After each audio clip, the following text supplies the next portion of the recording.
up, wake up, it's a brand new day. Crazy Lou's here, got something to say. Good morning, gamers, rise and shine. It's time to play, let's have a good time. Morning, morning, gaming community.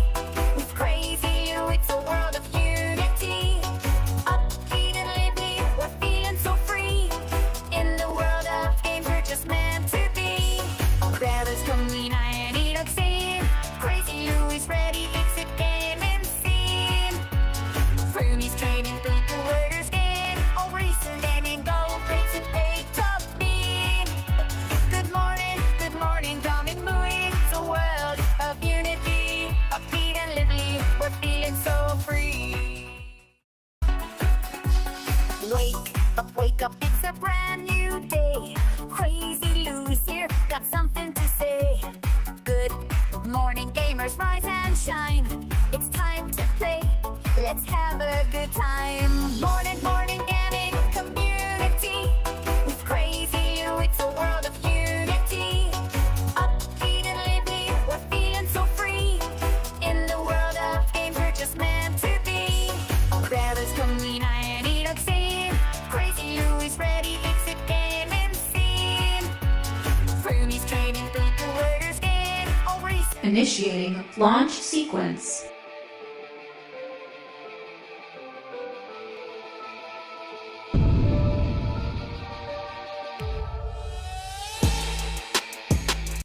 Let's begin. Good morning, good morning, good morning, everybody. Also, afternoon and even the crazy one. Man, what's wrong with my hair? Hold on, give me a second, guys.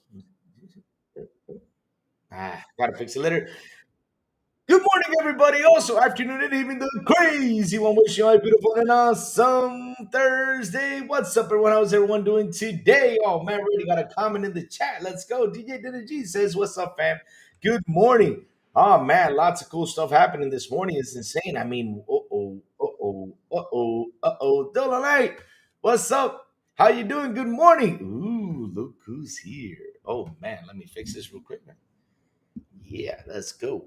Hello, Blondie. What's up, Blondie? How you doing? How's Superman doing? Tell me, how's Superman doing? How is he doing this morning?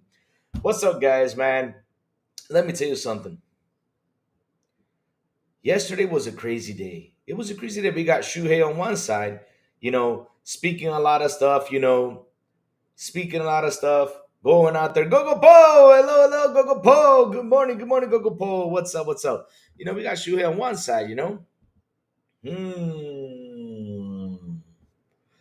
Microsoft throwing everything to see what will stick. Well, still has a fever? Oh no. What is Muse? Oh man, DJ Energy. Muse is the new AI thing that Microsoft just introduced to help develop games, to also add stuff like on the screen, to get developers like to add some new things. And not only that, there's something going around that I really want to sit down and talk about. That I'm like, oh my god, oh my god, oh my god. Yes, the show just literally started. Yes, it did. Yes, it did. And oh man, I'm already hyped for this Muse thing because yesterday I was like, holy shit, this is gonna help developers, get games faster. And not only that, there's something going around the energy, like for example, for old games, like if you use Muse on the old game, like automatically it makes the game like how they look nowadays. And also, I think it helps the control features and everything. I mean, there's going to be more talks about it in GDC, but yesterday was the introduction to Muse. So, man, I'm super hyped about it. Like I said, it left me with my mouth open because I was like, "Oh shit, what the hell is going on?" I mean, I remember they were talking like to help AI to go in there and help developers and everything, but this thing coming out already, I was like, man, I was thinking about this is going to come out like in 2030, 2031, but these guys already are out there, with this thing being introduced. Oh shit. They need to add more RAM so I can play PS3 games in dev mode. Well, imagine you the energy that with Muse, you know how those PS3 games look, right? And with Muse, they can get updated automatically to nowadays graphics. Imagine that. Imagine that, the energy. Imagine that happens. Hey, David Cohen, Louis, good morning. Xbox creating the Muse tech, the creating a AI Muse tech raises concerns and should have some concern. I love Xbox. I am scared of how it could be replacing humans. Hmm. You think that's a scary thing? Because I sit here and I think about that too sometimes, I think I'm like, for example, they actually made, a chip too. There's a chip out there which got me like it's gonna solve like world problems and everything. I was like, maybe they're gonna make Terminators or something. I don't know. I mean, this is gonna be a scary thing. Maybe Microsoft is gonna be the next Skynet. Well, I gotta tell you something, Microsoft. If you're gonna be the next Skynet, before anything happens, I gotta tell you, I want my Terminator model. I want one. I'll buy one. I'm not kidding you. I want a Terminator, to be with me till the end of time.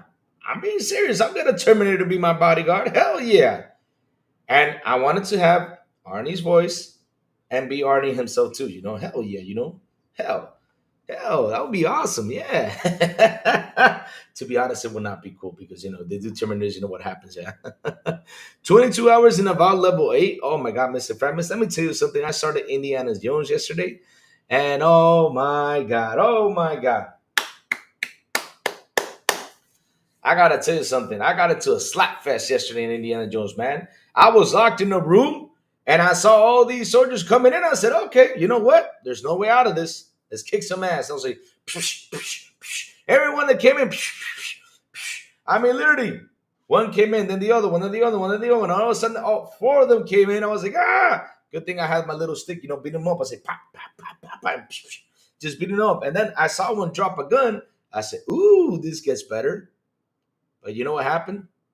I was using the butt of the gun instead of using the gun itself. I was like, why did I pick up this gun to slap people? And then when I beat up everybody, I was like, ah, damn, I could have actually used the gun to shoot people? Damn. But at least, I beat some people up. I had a lot of fun. And the exploring in that game is phenomenal. It's fantastic. I'm really having fun. I'm still at the Vatican. I remember a lot of people, were at the Vatican for quite a while. But yes, yes, yes. Yeah, Dylan, I told you I was gonna hop into it. And I played like 6 hours of indie. Loads of fun, loads of fun. And I restarted it from the beginning. Like I told you guys, that's the problem with me and the games. Like I start them, and then if I get hooked up to them, right, I won't look at the other ones. So that's why I'm doing my schedule the way it is. Because if I start like Avowed yesterday to try it out, and then and if I enjoyed it more than indie, I'm gonna leave indie behind. So I told myself, Lou, focus on the indie, then jump on Avowed. Yep, that's what we're gonna do. Yes, sir. Yes, sir. Xbox and as we just mentioned, Tony Hawk Pro Skater 3 and 4. Let's fucking go. Yes. Let's go, Tony Hawk. You see, that's the stuff I like to hear. Games. That's why we're here every day to talk about games. Look at Ron Social saying, hasta la vista, baby. Good morning, Ed McPhee. Good morning to you, sir. Buenos dias. How you doing, man? How you doing? So, look, Muse was introduced yesterday. The AI Copilot, pretty cool stuff. But what do you want me to start with? You want me to start with the Shuhei news, or you want me to start with the Muse news? I mean, I'll let you all decide. If you want me to jump into Muse, I'll jump into Muse, and we can have a little conversation about it. But I'll go back to India after finished about. See, Dolna, that's the problem. See, that is the problem. And for me, like how days go by and everything, like the time I get to play is short. So I'm playing indie, so probably by in 2 weeks I'll finish indie up. So 30, 40 plus hour game. But Avowed, Sourblow is 22 hours in, and it's already level 8. Imagine me with Avowed. Avowed is gonna probably take me like a month or something to finish up. Depends on the time I have, to play video games. I will play Avowed next month because yesterday they released a 40K Rogue Trader on Game Pass. Go for it, man. Hey, listen, they're there. They're there. I know there's a lot of hype surrounding it. People are like, yeah, I want to see you. If I would have caught up to all my games, I would have been playing Avowed now. But since I haven't caught up, I got to finish what I started. Can we talk about top 3 selling game right now? Oh, West Davis, yes, you can. We can talk a little bit about it because I mentioned yesterday about Avowed being on the top.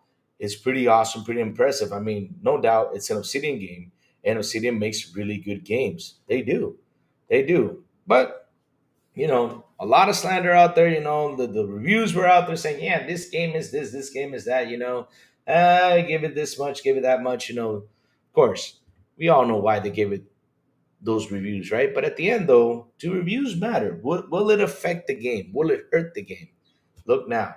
Look at this game. Look how it's being played. Look how everyone is enjoying it right now. Look how everyone in this chat talks to me about Avowed. And of course, it's going to be in the top three. It's a very good game. It's a very good game. Now, the question is, how long would it last? I don't know. I don't know.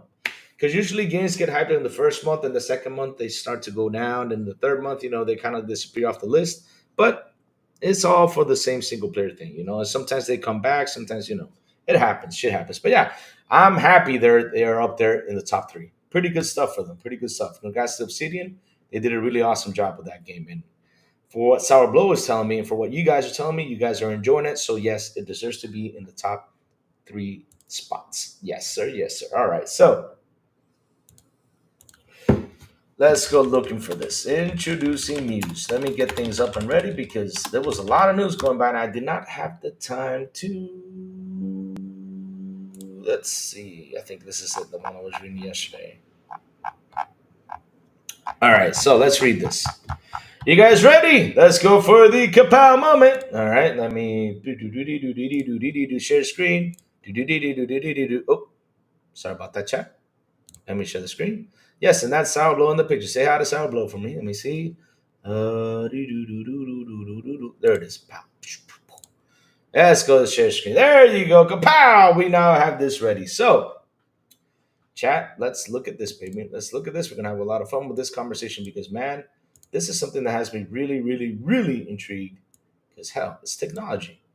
And like I said, why do you guys want to be in the one that's behind the technology? I don't know, but I'm happy being with the guys who are advancing the technology, which is amazing. So, empowering creators and players with Muse, a generative AI model for gameplay. In nearly every corner of our lives, the buzz of AI is impossible to ignore. It is destined to revolutionize how we work, learn, and play. For those of us immersed in the world of gaming, whether as players as creators, the question isn't how AI will change the game, but how it will ignite new possibilities. Good stuff right there. Good stuff. Let me get the camera to follow me. All right, here we go. At Xbox, we're all about using AI to make things better and more fun for players and game creators. We want to bring more games to more people around the world and always stay true to the creative vision and artistry of game developers. We believe generative AI can boost the creativity and open up to new possibilities. We're excited to announce a generative AI breakthrough published today in the journal Nature and announced by Microsoft Research that shows potential to open up to new possibilities, including opportunity of to make older games accessible to future generation of players across new devices in new ways. So this is what I was talking about, right? Like right then and there, the old games could come back, which is a good thing, and they could be conserved. And man, we'll be happy to go back and play them. Imagine you that the studios don't have to go back to the whole remake thing. Like, okay, let's go remake this game, and they just could pick up the game and with this AI model. That's what they're saying out there. Like I said, we have to see in GDC what it can actually really do. But with this AI model, they can grab that old game and update it to modern graphics and update it to modern controllers like that. Quick and easy. Don't have to be like, oh, let's remake this game from the ground up. No, no, no. Just bring this, update it, and that's it. That's a good thing, guys. That's a good thing. Also, can help with sales, can help with sales and push the game to bring in more money. So it's interesting things right there. Mm. So let's see. I will play about. Let me see. Already read that. We can talk about it in South 3. I kind of suspicion Tony Hawk's Pro Skater 3 and 4 were be remade, and why wouldn't any Tony Hawk in a very popular action game franchise to begin with? Why wouldn't they Tony Hawk? What do you mean by that, David Cohen? What do you mean by that? You lost me there for a little bit. And shout out to the 20 people here in the show. Please hit the like button. Please hit the subscribe button. Also hit that bell and come in here. Start speaking, chat. Come on. Let's have a conversation, guys. I want to hear your thoughts about this. So, introducing Muse, a generative AI model for gameplay ideation, right?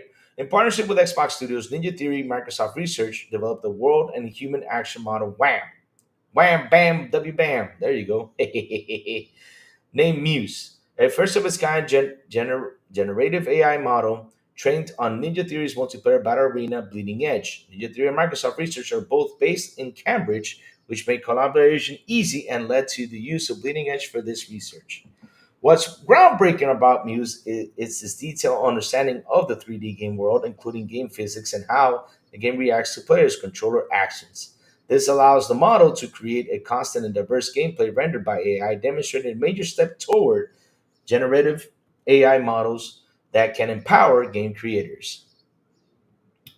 Microsoft Research initially set out to explore how generative AI can support new experiences, focus on the developing AI capabilities that could allow game developers to ideate and expand upon the work in new ways. To accomplish that, they interviewed 27 global creators from indies to AAA studios to make sure the research was shaped by the people who would use it. To allow the research teams and game developers to explore the model and experiment with capabilities, Muse, its model weights, sample data, and interactive interface are now available on Azure AI Foundry. That's awesome, guys. That's awesome. So here are some examples of the Muse in work. But to be clear though, there's like not that much explaining in there.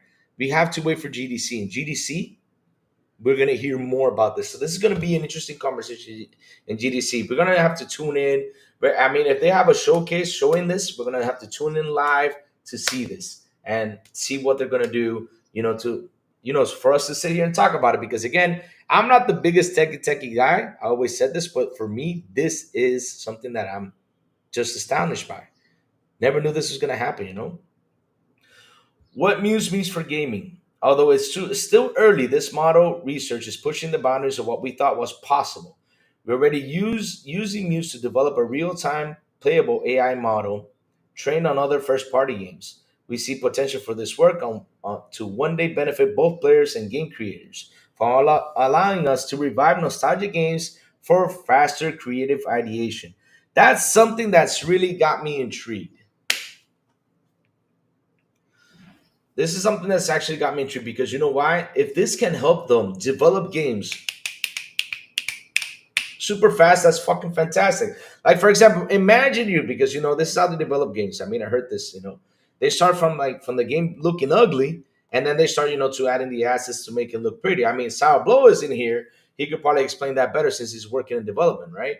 I mean, Sour, help me out with that since you're working in development. Give us a little tip right here with this one. So imagine that they already completed the game looking ugly, and all of a sudden they add the AI Muse in it, and the AI Muse automatically modernizes the game to look as the way they look nowadays. Can you imagine that? Shit. That's fucking, and they can do it faster, faster, faster. Now, what we really need to do is with this AI too is like if the game is ready, also for them to do the research on where on the screen is having problems so they can fix it, patch it up, and then send it out as quick as they can. You know,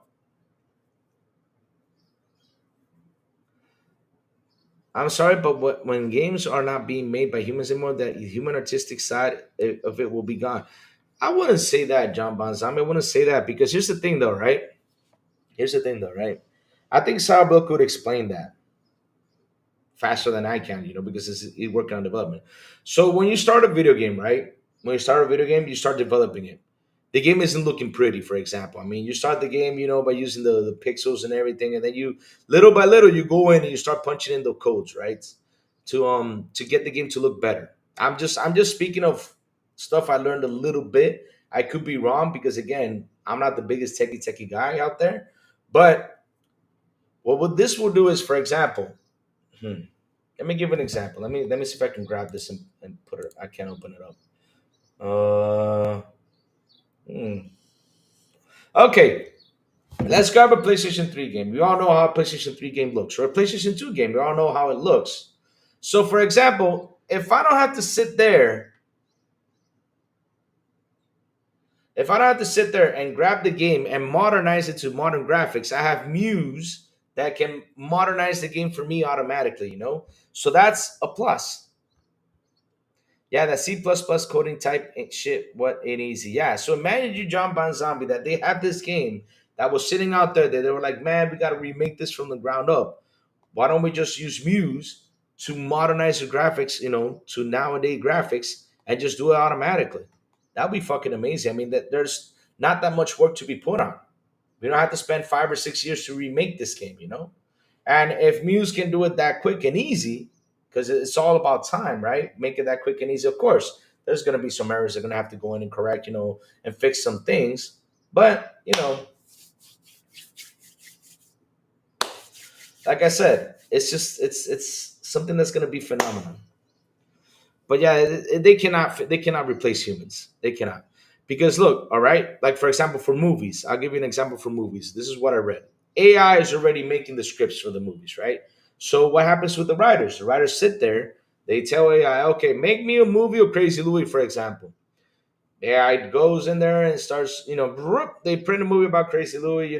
Crazy Louis used to be this fat guy who used to do YouTube and everything, fat fun guy and all this stuff. Yeah, I'm just trolling, about the fat fun guy, which. But yeah, they do this real quick, right? AI prints it out. So what happens? The writer sits there and looks at it and says, okay, let me read the script. Uh-oh, let's change something. Instead of Louis being this fat guy, let's make him skinny looking like Henry Cavill. Let's get Henry Cavill to play Crazy Louis. Yeah, I would like Henry Cavill to play Crazy Louis. That would be a fun shit. That would be a fun movie. Just a prime example. So yeah, there won't be any job losses. There won't be. I feel like that. It's I'm not job losses, but I feel like they're not going to replace human side of it, because at the end of the day, though, an AI can create a game, but even though they can create a game, they still need humans, to interact to to make the game.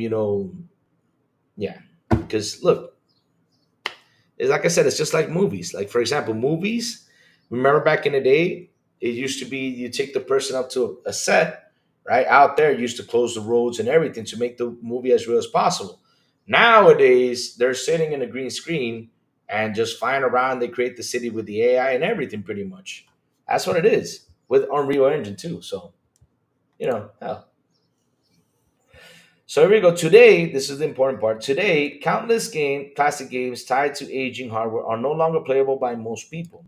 Thanks to this breakthrough, we are exploring to the potential for Muse to take older back catalog games from our studios and optimize them for any device.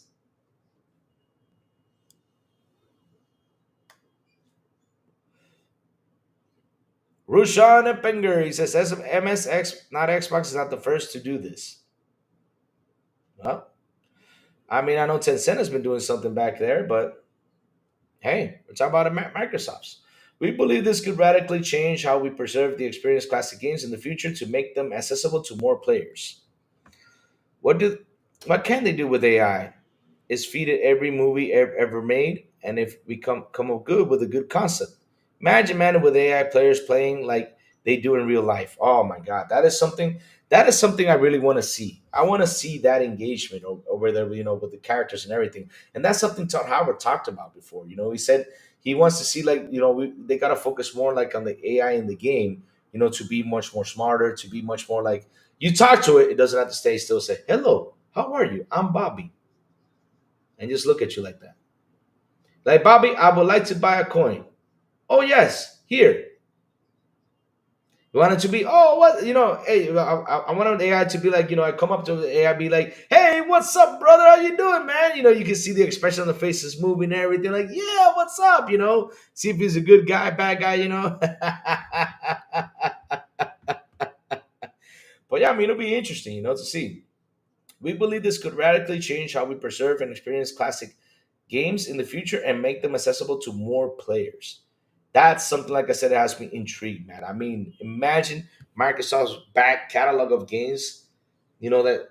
Oh, can you guys imagine, for example, Midnight Club being introduced with Muse and being modernized for modern graphics, and they open up the service for us to enjoy? Oh shit! Optimized for controllers now? Oh shit! That's gonna be amazing, guys. To imagine that beloved games lost to time and hardware advancement could one day be played on any screen with Xbox is an exciting possibility for us. Another opportunity we are exploring is how Muse can help game team prototype new gameplay experience with the creative process and introduce new content, which that is awesome too. taking in players already love and enabling our developers to inject new experience for them to enjoy or even enable you to participate in the creation of process. That is fantastic. You're gonna be a modder. Pretty much. AI in gaming can be more engaging with NPC. Yeah, there you go. The NPCs, yeah, they'll behave as actually real characters. There you go. Yes, the NPCs. Thank you. I totally forgot it was NPCs. But yeah, imagine you like the NPCs just running around talking to you. Like you bump into me, like, hey, why are you bumping into me? Or you step on his foot. Yeah, you stepped on me. Huh? Stuff like that, Imagine a remastered Perfect Dark with AI. Yes, sir. Raichi, they're already done without AI. Where have you been? Can I use AI to copy on my Nintendo games? Oh, not listen. Again, when we mention Nintendo, listen. Let's talk polite about Nintendo. I hope Nintendo uses this technology. It'll be interesting. Can you imagine, bringing back Mario NES, to AI? Oh, Lord. With Muse? Oh, man, that's fantastic. Hmm. I do not condone emulation on this channel, just in case, because, Nintendo likes to sue. Just to let you know. Just in case, I don't want Nintendo to sue me. So let's keep on going. So we'll create opportunities for people to participate in this exploration, starting with short interactive AI game experience for you to try Copilot Labs very soon. There's still so much for us to discover, and we can't wait to share more. So that's why we're going to see more in GDC. So I'm waiting for you to have this awesome conversation about this. Xbox approach to generative AI. Xbox has been innovating with AI and machine learning for decades, including in partnership with Microsoft Research, constantly working to find ways to delight players and harness new computing capabilities to bring creative visions to life. While AI isn't new to gaming, we're now seeing acceleration of generative AI research, both with Microsoft and across the border technology community. We believe it's important to shape how these new generation AI breakthroughs can support our industry and game creation communities in a collaborative and responsible way. For Xbox, game creators will always be the center of our overall AI efforts. We believe there is space for traditional game development and future generative AI technologies that serve as an extension of creative work and offer novel experiences. As part of this, we have empowered creative leaders here to Xbox to decide on the use of generative AI. So it's a decision if they want to use it or not. There isn't going to be a single solution for every game or project, and the approach will be based on the creative vision and goals for each team. There you go.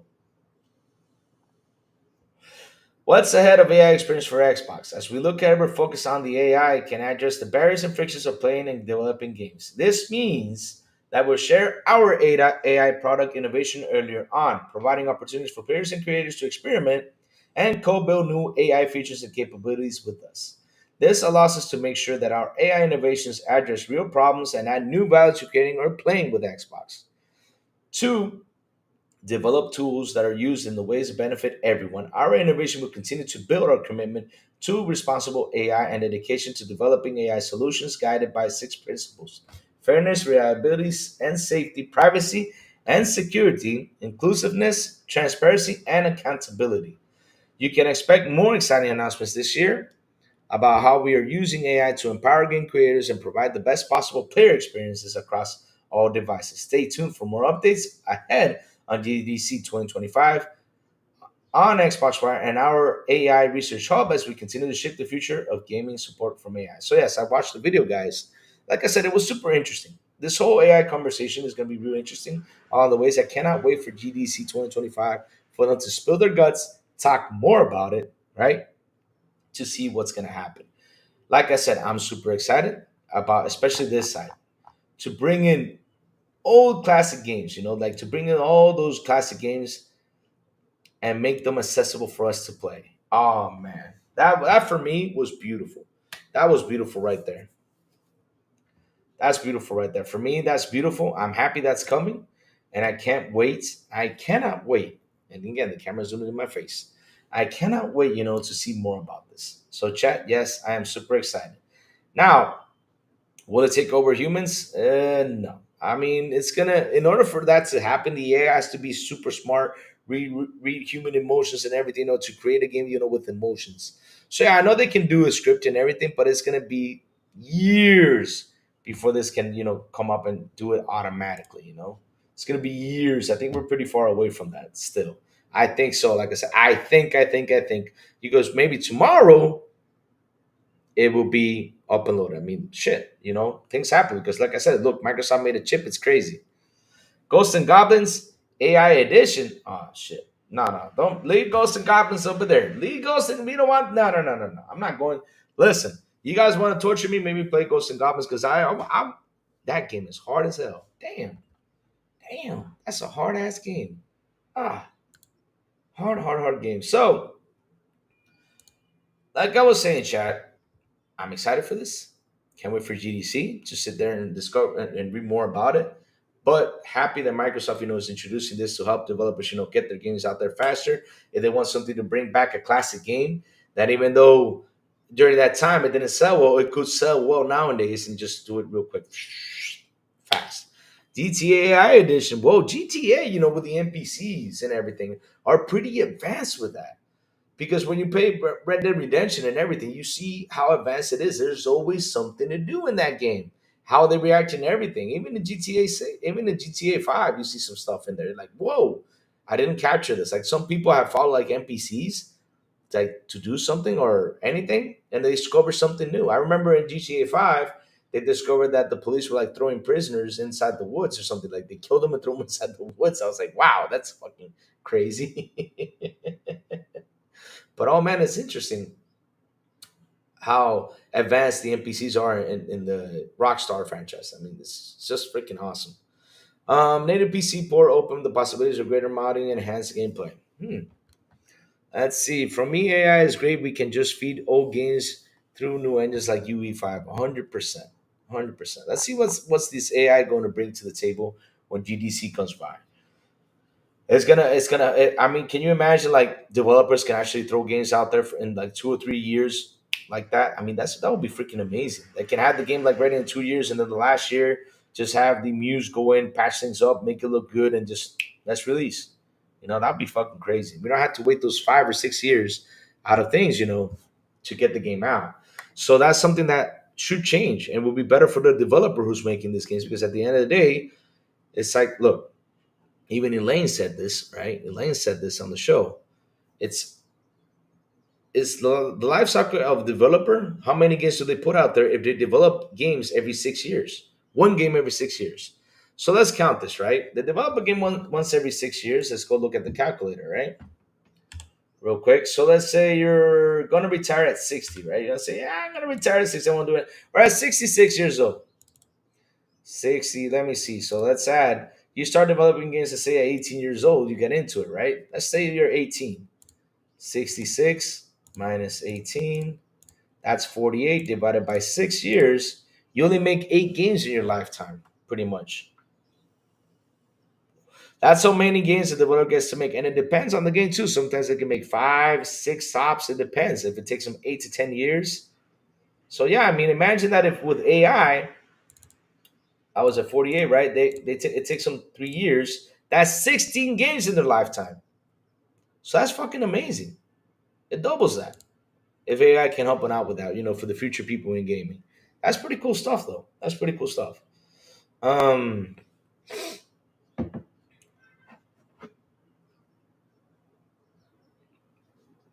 Richie, then let me see.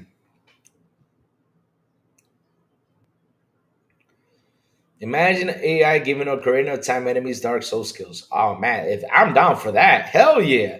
A Zelda with a very pissed off Zelda, that would be freaking amazing. I've been on our run since the '90s. Okay, again, Nintendo, just in case, we do not condone emulation, so don't come and sue Crazy Lou. Just in case. This is chat talking, not me. And no, I have not been downloading ROMs. No, I have not done that. No, no, no. No, no, I never done that. What's up, TJ? Good morning to you, sir. How you doing? How you doing, TJ? What's up, man? How's work today? Oh man, Superman still has a fever. Man, I hope he gets better soon. Seriously, hope Superman gets better soon. Let's see though. Raises is about can sell 2 million be a success because it didn't cost much to make, unlike Veligard. I'm sorry, but what games are not being okay? I already read that. Let's see. With Tony Hawk being announced, is this the first sign of Xbox digging into Activision's back catalog? I mean, they're brought in Crash Bandicoot though. They're brought in the Crash Bandicoot race and everything. But of course, Xbox, it's got to bring up some games from back in the day. I mean, of course, Tony Hawk has been. I think it was 1 and 2 that was remastered last time. So now they're bringing 3 and 4. That's pretty cool. That's a pretty cool thing, to bring back. And if it drops in Game Pass, it would be pretty cool. Awesome. Final Fantasy Tactics AI. I don't know about that. Final Fantasy is a pretty hard game. Doesn't need that much AI work. I don't think it does though. But can you imagine it being modern though? It would be beautiful. I've been good. It's just been listening to the news in the United States since getting better. Okay, there you go. All right, so shout out to the 35 people here in the show. Please hit the like button. Please hit the subscribe button. Also hit that bell. Go for it. And hey, chat again. I gotta promote this before people, go out there and shoot me. Like for example, Sourblow. Guys, we have our Discord. Come join our Discord. I just posted it right there on the link on the chat. Go in there, join our Discord where we have a pick on Louis section. We also talk, and sometimes we get together and play games. So yes, join our Discord chat. We're there, to talk to you all. If anything you guys need, we're there 100% in our Discord. It's right there, guys. Dropped it in the show. Go ahead and join. Also, Nintendo is going. I think Nintendo could actually use Muse though, because remember this is a technology that they can use with Muse, to bring the games from to modern graphics. I mean, it would be a nice thing if they did that, and they probably will along the way. I hope most games are still made by humans without needing AI. Why do you always want to pick on me on Discord? That's just mean, TJ. That is just mean. So moving on up, moving on up, moving on up. So Shuhei Yoshida. Did I spell the name right on the show? All right, I did. All right, good. All right. Yoshida talks about, oh Lord. So we pretty much yesterday we saw Shuhei Yoshida still talking. I mean, he's been out there just talking and talking and talking and talking. He's been going on a lot of podcasts, and he's been talking and talking and talking and talking and talking about PlayStation and everything about PlayStation. And oh Lord, oh, speaking of which, I gotta bring this up. Ah, shit. Oh man, this is some bad news on Sony's side.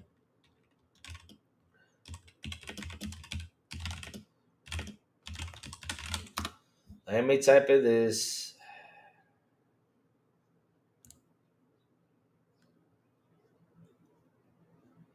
You guys ready for this? Man, this is what media isn't talking about, right, guys? Media doesn't talk about this, but goddamn. Here you go. Hold on, chat. I got it. You guys ready for this? You guys ready for this? It's a kapow moment, guys. You get ready for this because I'm showing this right now. All right, let's show the screen. Okay, let's cut this real quick. Let me share you this because, oh man, media ain't talking about this, but you know what? I will talk about it. I ain't afraid to. So, check this out, guys. You guys ready for this? Are you ready for this? Dun, dun, dun, dun, dun, dun, dun, dun, dun, dun, dun. That's a good song from back in the day. So, here we go. Kapow! Kapow, kapow, kapow, kapow, kapow. Kapow. So, it's a bad kapow because at the end of the day, though, shit, media should be talking about this, but you know how it is. Dutch Consumer Foundation sues Sony for overpricing digital PlayStation games.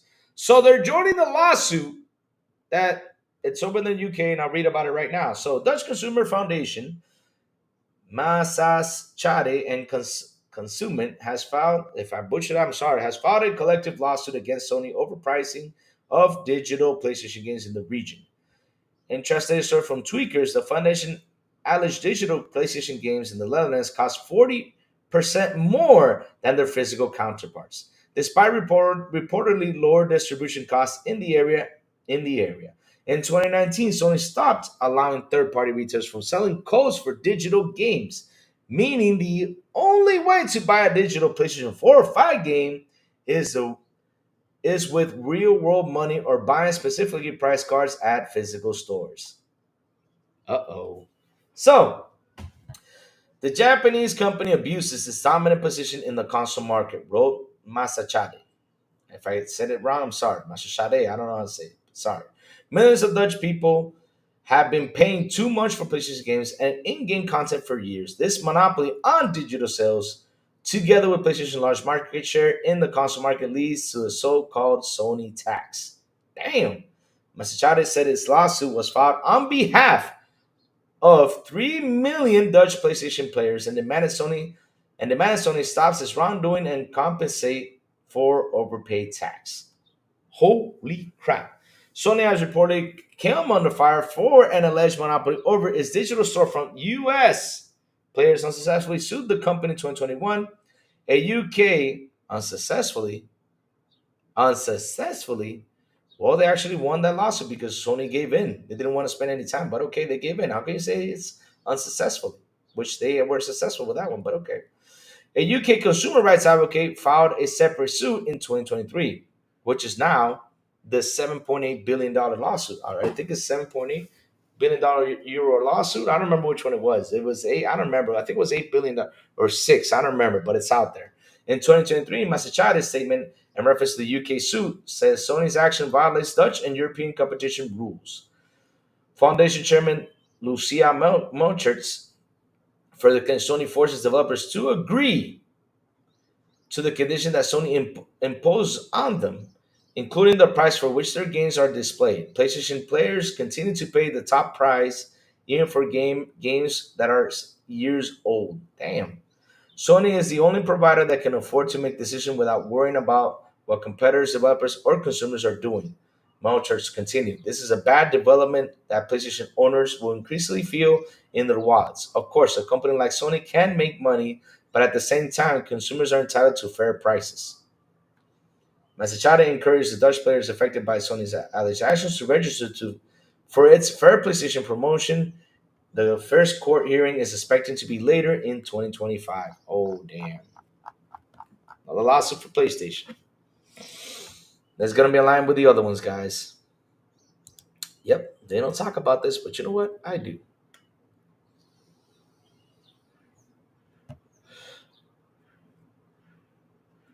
Damn, you're hating on PS2 much, fellas? Who hurt you? Nah, nobody hurt me, bro. Nobody hurt me. What I say is they don't talk about this. They don't bring on and talk about. You know what they do talk about? You know what's been going around Cyber Hunter or Cyber Gunter, right? What was been going around was that since Shuhei said about the Xbox going the route, for putting the games out there, putting the games out there, right? They said we all know why, so media picked up and they were like, "Yeah, we all know why Xbox went their route, and put their games out there and become a third party because their consoles aren't selling." That's what they picked up, and that's what they're slandering. Instead of talking about these lawsuits that are coming around, instead of talking about how, like I talked about yesterday, because this has to be a big news on how Sony is not letting the PS Plus users that already have Days Gone pay the $10 to upgrade the game. They're forcing them to buy the game and pay the $50 for that game or whatever.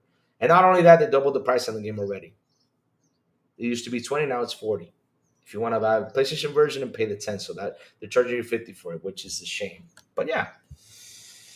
It sucks that nobody is talking about that as much, which they should. That should be something that people should talk about. It should be people that should go out there and slander and say, "Hey, dude, stop this." Oh, it's people on the chat. Okay. All right. So let me get myself on scene because there was a lot of conversation. You're supposed to show me the spot where Sony touched you. Nah, listen. Let me tell you something. Here's the thing, though, right? It's funny that people are not fighting this. For example, you got the Dutch going into this, you got UK going into this, you got the Europeans going I mean, you got pretty much all that over there, everybody, going in there talking about this.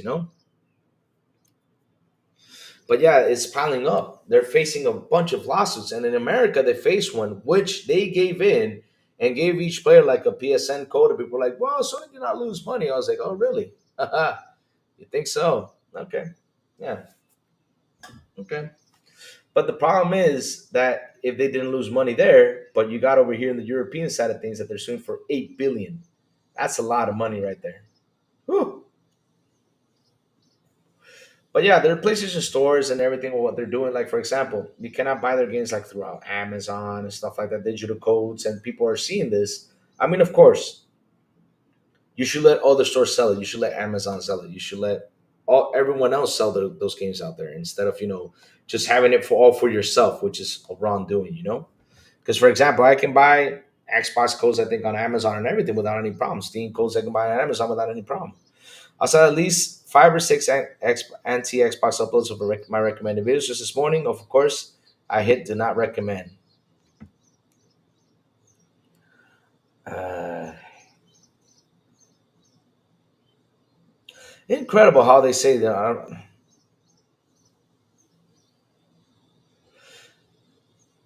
No, what game?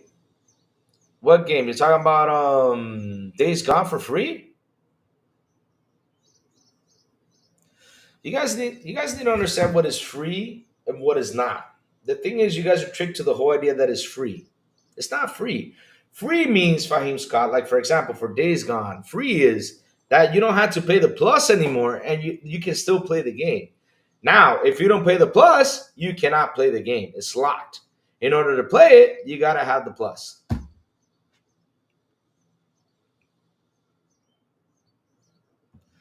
Um, they should because I'm paying for the plus to play the game. I'm paying 160, which literally, if I pay the 160 for the premium, you know, that's literally what if the game costs $40. I'm paying 3 times what the game is worth, or 4 times what the game is worth. So yeah, I mean, it's a shame. It's a shame that people say, "Oh, they're giving it for free." No, it's not for free because when you quit paying the plus, you don't have the game there to play. I know that for a fact because I got a PS5 and I haven't played Plus for years, right? And so if I want to play my PS Plus games in order for me to play them, I got to be subscribed to Plus. No codes and CD keys as well. I have found some codes and CD keys though. I have found some codes and CD keys. I can't say that it's not there.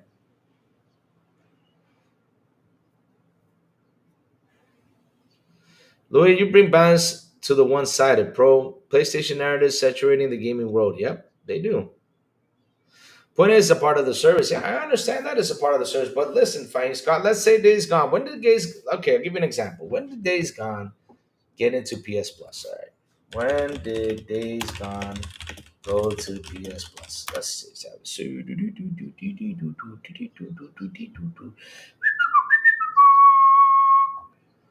When did it go to? Let me see if I can find that news. When was it on PlayStation Plus? I don't remember the year it was, but it was a while back, right? Do do do do do do do do do do. Let me see if I can find it. It's gonna take me a while, but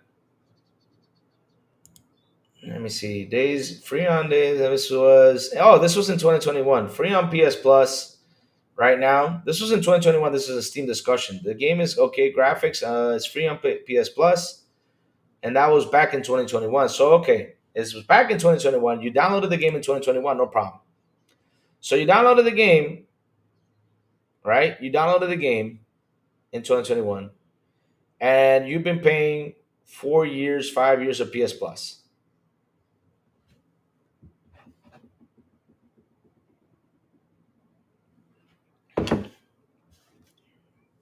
So you've been paying 4 or 5 years of PS Plus since the game was on PS Plus. Why don't they let you upgrade it? You paid for the game like so many times already. Notice it's media free PS games, but they proceed to say included in Game Pass subscription. Yeah, exactly. But the funny thing is, this is not free. A free game means you need to understand what a free game means. A free game is that you don't have to be subscribed in order to play the game. Same thing with gold. Gold, if you don't have gold, you're not subscribed to gold, right? You're not subscribed to gold, you can't play the game. But they should have said, yeah, let's give you the free the $10 upgrade in there. They should have said yes. I'm sorry. They should have said yes. I find that wrong that they said no. They're like, this is a business, it's not a charity. Dude, Fine Scott, you know what's a charity? That they give you the free upgrade like Xbox does. They gave you a free upgrade. You don't have to pay no $10, which is real smart on Xbox. When Fallout, the TV show came by, did you see Xbox charging $10 extra to get the upgrade? No. Xbox said, here, buy the game if you want to buy it. The upgrade is there for free. Right there. Right then and there, kaboom. Now, PlayStation charges you $10 for that. And now the question is it the upgrade worth it, though? That's the big question, though. So, yeah, let's move it on up to see what Shuhei Yoshida has been saying. Because Shuhei Yoshida came out there, and this is funny, though. We made a joke yesterday. So, Shuhei tried the Last of Us factions. He said it was good. But since I'm gonna say this again, this is a joke. We were saying this is a joke yesterday. We were talking around. This was Plume who set this out there. We were laughing our asses off for that. Since Shuhei played it and liked it, Herman Hall said, "Nope, I'm gonna cancel this and let's work on the and let's work on the Horizon remastered." Just in case I'm joking, just in case I'm joking that, Herman Hall says something against Shuhei or something, I'm just messing there. But in the end, though, it's like, well, Shuhei liked it, so let's cancel it because, Herman Hall says something against Shuhei. Oh, Lord. hmm It's not like they had planned it back then. They didn't know there would be a PS remaster of the game. To be fair, fine, Scott. I'll be honest with you. Remember, developing a game takes 5 or 6 years. Remastering a game takes probably a year, though. I mean, probably a year, though. But sorry about that. You know,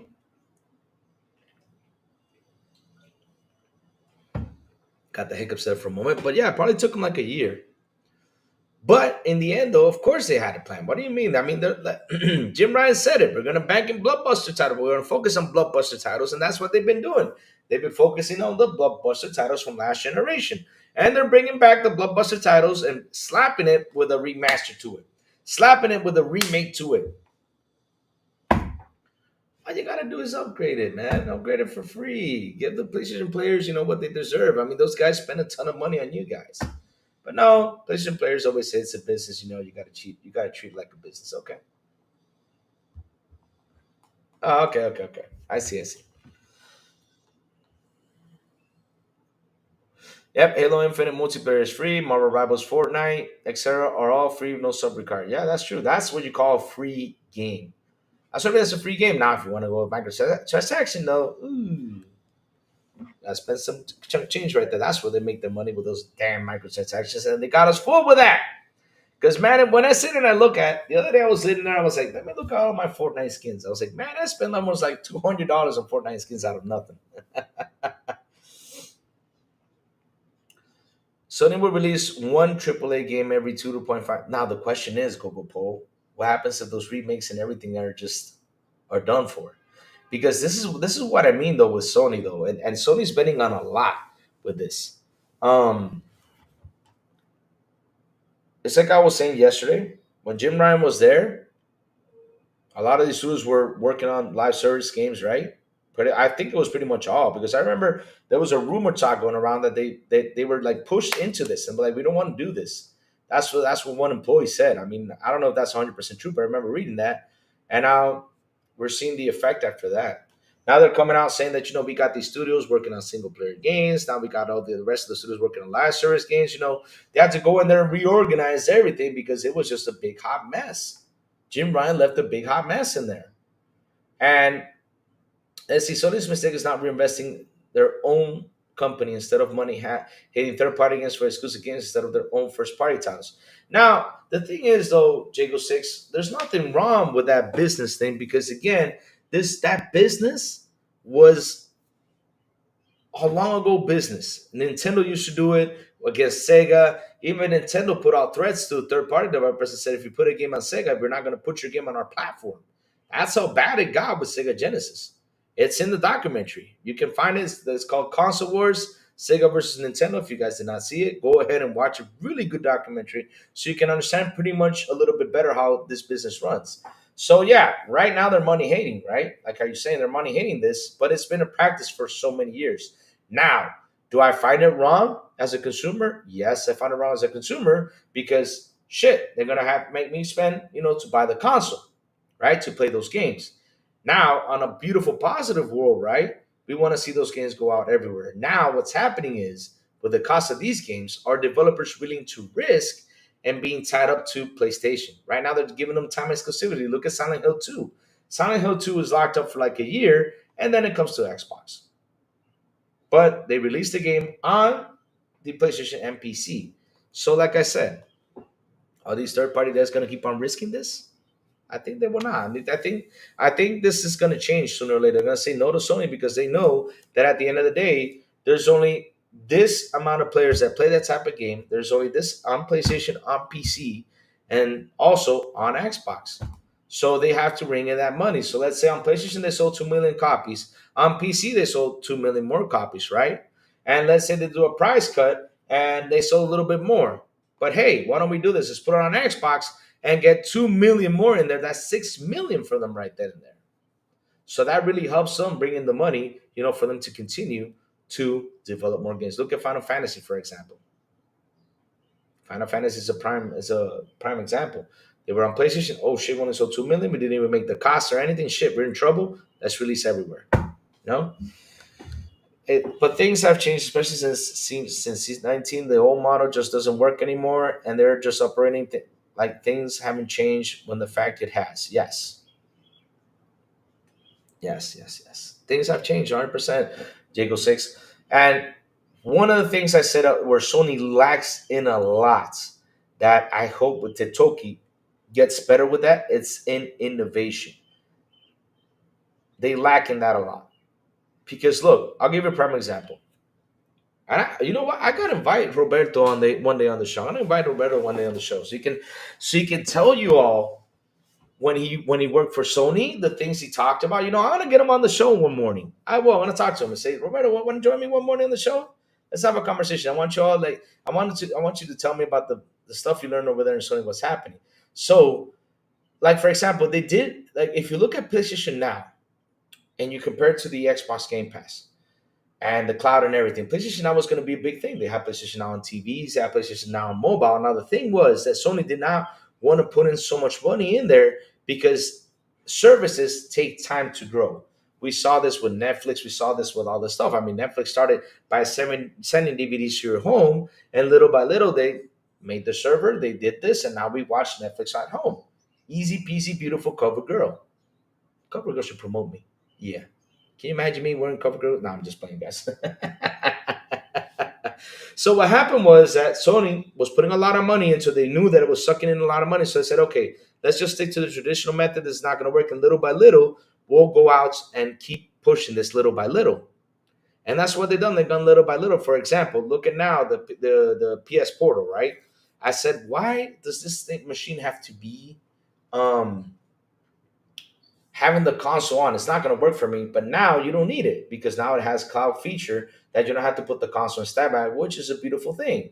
Now it's something that you say, okay, should I go get it or not? Now you can say I can go buy it, because you don't need the PS to be on standby to use the PS Portal, which is important. There you go. PS Now ready and Blu-ray. Yeah, there you go. Yep. See, there you go. They had it, Rachie. They had it. They had it on TVs, on their Sony TVs and everything.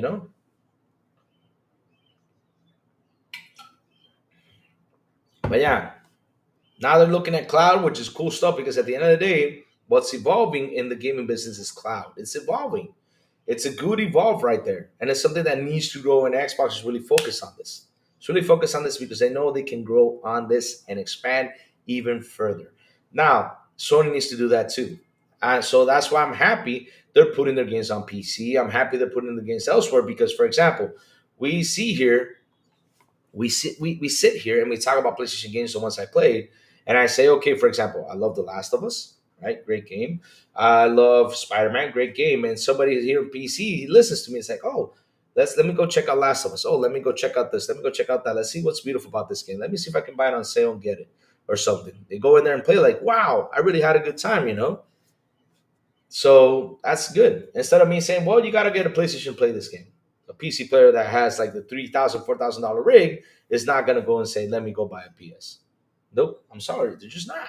Because with that $500, they can buy two SSDs that can even add more, or they can buy more RAM, or I don't know what else, or a motherboard to make their build better. That's the truth. That's the truth. $500 is a lot of money. That's something that people don't think about. So let's go to Shuhei Yoshida talks, right? We're going to talk about the Sony lawsuit, another one. I already talked about the last one, the other day, the last one, right? So let's talk about Shuhei Yoshida, what he's been talking about. So we talk about how oh no, oh, I gotta read this. This is gonna be good. Oh man, this is gonna man. Oh Lord, I gotta read this because this one is one of the things that really had me mad knowing that they shut down Sony Japan Studios. But let me see what's going on with this. Shuhei should have explained it finally. Oh, it's on the screen? Okay. Good stuff. So let's see now. Let's transition right here. Yep, here we go. We got Shuhei Yoshida. All right. So, all right. Here's why Sony Japan Studio shut down, according to Shuhei Yoshida. Japan Studio is known for some PlayStation's most iconic games: Ape Escape, Loco Roco, Patapon. Why is it all Spanish? Gravity Rush and even Bloodborne all fall under this umbrella. Really? So they such a remarkable legacy with the company's brand. Why didn't it eventually shut the developer's door? Former boss Shuhei Yoshida weighs in on how exactly the decision was made. In an interview on the Sacred Simmers report, Yoshida was asked about the Japan studio closure. The former boss claims the decline of the AA market that it was shut down the developer. During my time, people give me credit, but one of the things I was not successful at was having a successful service game.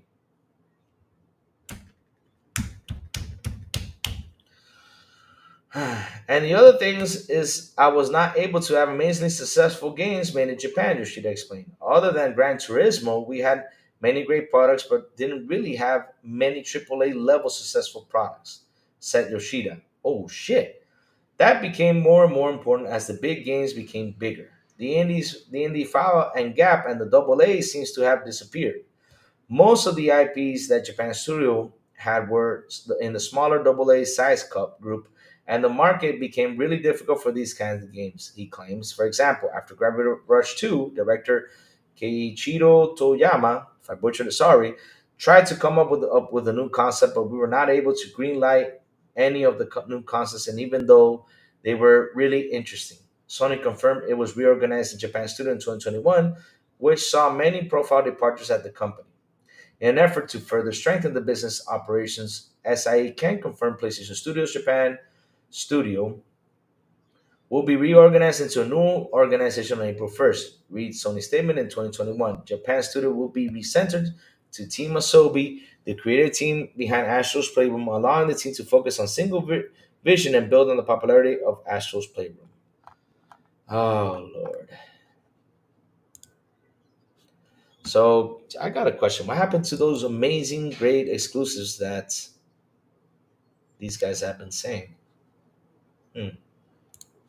PlayStation has a great exclusives, but yet this is happening. Seriously, I mean, they should at least release Legend of Dragoon, especially when people were craving Scalebound. Sony should have said, "Let's release Legend of Dragoon remake. Let's see how it goes." And trust me, I think that game would have racked up a lot of cash. I think it would. I think it would. What's Muse? Oh, so bringing it back into Muse real quick. Why so serious? With a beautiful and awesome $2 super chat says, Louis, you still owe me push-ups. Ah, Why so serious? I'm already dressed up and ready to go, so I can't sweat. I'm dressed up ready to go. So let me write that down as an IOU and we'll get it, along the way. So shout out to the 35 people here in the show. Please hit the like button, please hit the subscribe button, and also hit that bell. Let's go, let's go. And guys, just remember, join our Discord. It's right here. I'm putting the link again in the chat. Join it real quick right here. Go ahead and join it. Don't be afraid to. We talk, we have fun, we post news, we have simple conversations on there and just have a blast. I just posted in there in the Xbox International Podcast right there. Go ahead and join it.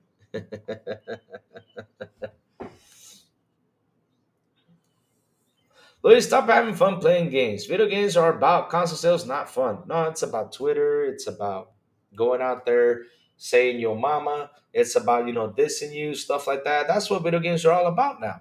Yep. Getting aggressive, meaning you up to try to beat you up because you don't believe in this, stuff like that. Yeah, that's what gaming is all about, being aggressive. Yes. We have now become an aggressive state of gamers. Yep. Yes, sir. Understood, but there's still money hating third party for exclusive content instead of reinvesting into the first party. The thing was, Jingle Six, that for PlayStation, right? Like I said, they were banking on Call of Duty. Now they lost it. So what are they doing? You know?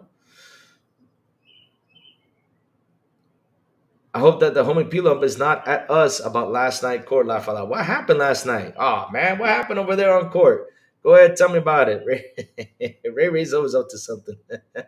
Jay Reese with a beautiful $2 super chat. He says, Xbox better, Xbox butter. Let's go. Oh man.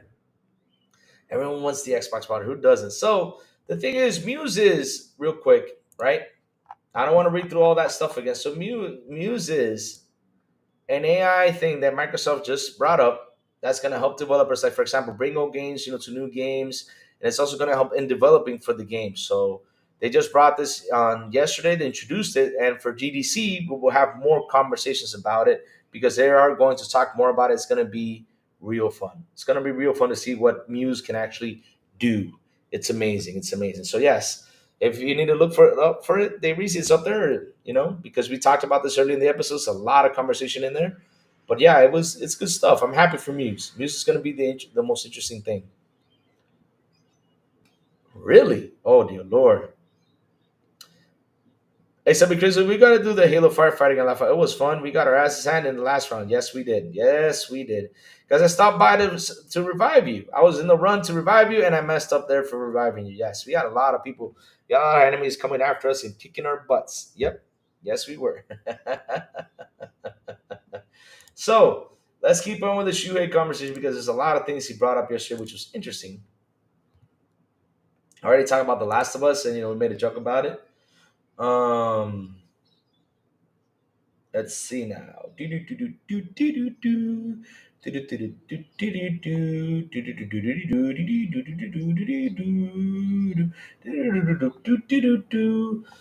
a lot of things were happening. Like he mentions, like there was something about Demon Souls, I think that was mentioned.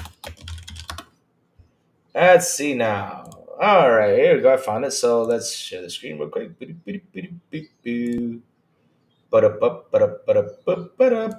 share the screen. There you go.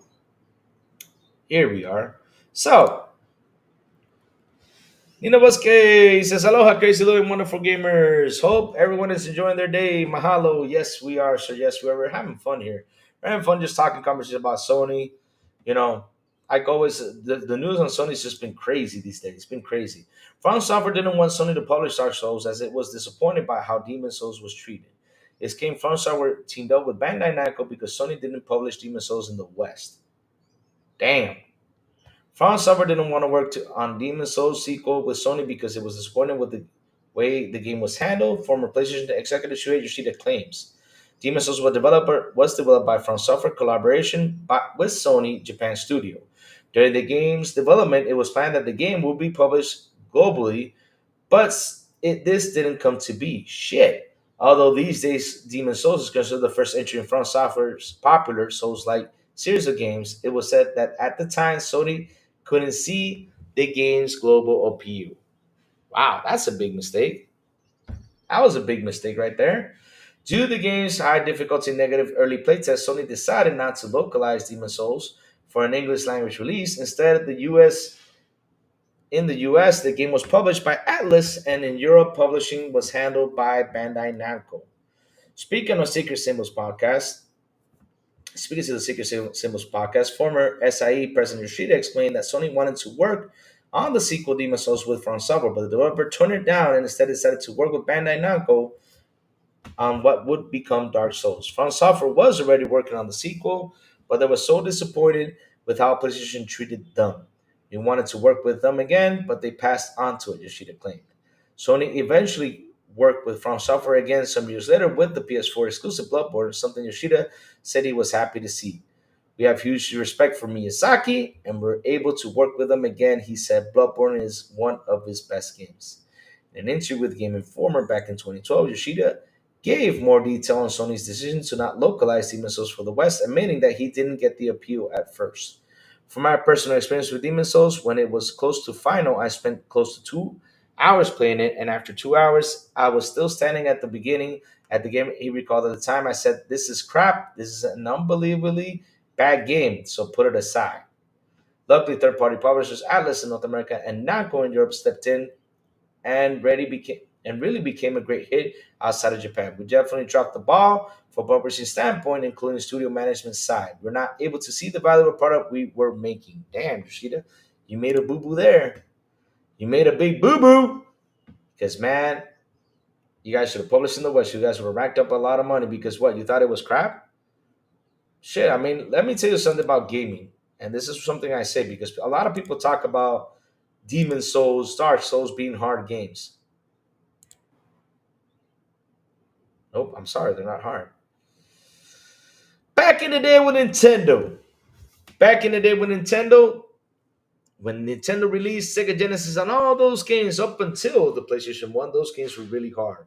PlayStation, the problem with PlayStation was the controller, like the camera and everything, they were still getting adjusted to it, which made the game a little bit harder. But at the end, though, games started to become a little bit easier along the way. It did. They started to become a little bit easier. So having a game like Demon Souls, which was a hard game, and you were still at the beginning saying this was crap, that is something like, for example, me, a player that came from Nintendo, would have wanted to play. Because me, I like games, to be a little bit challenging sometimes. I like them to be challenged. Like for example, look at Stalker 2, when I keep on saying that game drained me because it was tough as nails. I mean, that game was tough. Super tough. It wasn't easy. It wasn't easy. But it was fun. It was fun. Tough and fun, that's awesome. It brought me back to my Ninja Gaiden days, when I was with Ninja Gaiden, I was like, oh shit, this game was tough. It's real tough. All right, Jago Six, take care, man. Safe driving, man. Safe driving, man. But yeah, happy to see that, you know, that these guys took off. They brought in, what was it? Dark Souls. Bloodborne did fantastic. And I hope that, they go out there and release Bloodborne everywhere. You know, Stalker 2 is so good, almost done with it. Oh, you can't believe how good it is. And trust me, when you kill that final boss, the game continues. That's the only spoiler I'm going to give you. Nothing else. I'm just going to tell you the game continues and it gets tougher from there. Oh, shit. It gets way more tougher. That game is tough, tough, tough, tough, tough. But yes, let's keep on going. Yes. So, chat, like I was saying though, it was good. They brought up that they actually released this game, everywhere, got the game everywhere, and they said no to Sony with Dark Souls. Thank God, because look at Dark Souls became real big, 2, 3. Then we had Sekiro, which was phenomenal. Sekiro was phenomenal, man. I love Sekiro. Sekiro for me is their number one game besides Elden Ring, because Elden Ring sold a lot more than anything. But because of course, it's got slapped the George guy's name on it, which is good. But Elden Ring is a great game, but Sekiro for me is the top one. It's the top one, is the toughest one. I really enjoyed Sekiro. But yeah, happy, happy, happy. Those guys took the route and said, let's release everywhere. Good decision on their side. Good decision. But yeah, they made a boo boo by not accepting that. So after that, of course, in the interview, right? This is where media likes to pick up on things. Read Xbox One. All right, let's go. And of course, because this is where media picks up stuff and just starts to talk about. Because of course, we gotta talk about the Xbox, right? Yes, we gotta talk about the Xbox. Yes, sir, we do, right? Of course, they gotta bring in the Xbox. Yep, gotta bring in the slander for the Xbox, baby. Let's go. Let's bring in the slander. Here you go, guys. Kaboom. So, right? Yoshida Xbox games on PS5 is a win for PlayStation owners. Ex-president, except says becoming the minority platform was his nightmare. Hmm. Former SIA President Shuhei Yoshida has discussed Xbox multi-platform strategy and described it as a win for PlayStation owners. Really? That's a win. Okay. Speaking during an interview following his exit on PlayStation, the former head of PlayStation First Party was asked about Microsoft's decision to bring Xbox titles to PlayStation. Yoshida said that becoming the minority platform was his nightmare, as it would have made it difficult to maintain its first party development. Really? I think it's a win for PlayStation owners. They didn't have access to those games before, Yoshida said, the Secret Singles podcast. I explained in one interview that it was always my nightmare when I was managing first party. I'm lucky it didn't happen. That if PlayStation became the minority platform, it would be impossible to maintain the first party development because the best creators would leave. They are not just creative, they are business people. They are business people as well. They want their games to reach the biggest audience as well. It's very natural if a platform is the minority, and if I was able to release a game on the minority platform only. It's sustainable. That was a nightmare, he said. Looking at the install base of the Xbox hardware, it's kind of natural to understand what they are doing. It's pretty straightforward. Hmm. Hmm.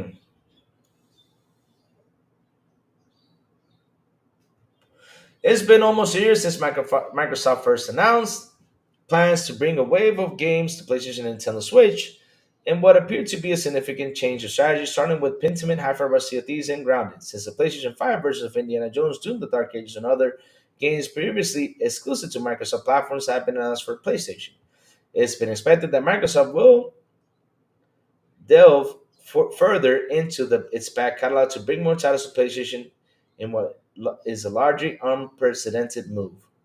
Head of Microsoft Phil Spencer recently said there's no red lines for which games it could bring to PS5 next.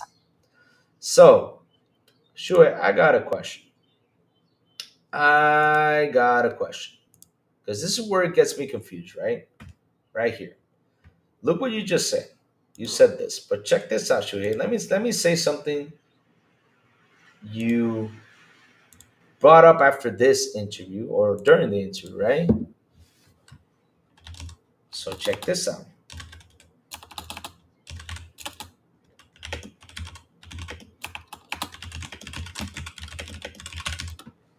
All right.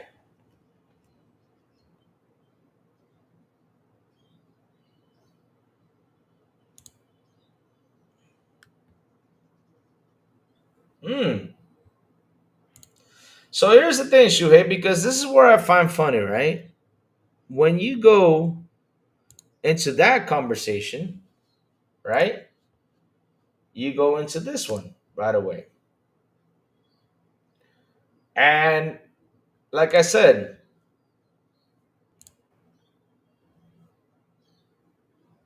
kind of funny how you say the Microsoft route. We're seeing how it's happening, but you go into this one. So Yoshida confesses that Sony they port their games to PC because it makes a lot of money with little investment.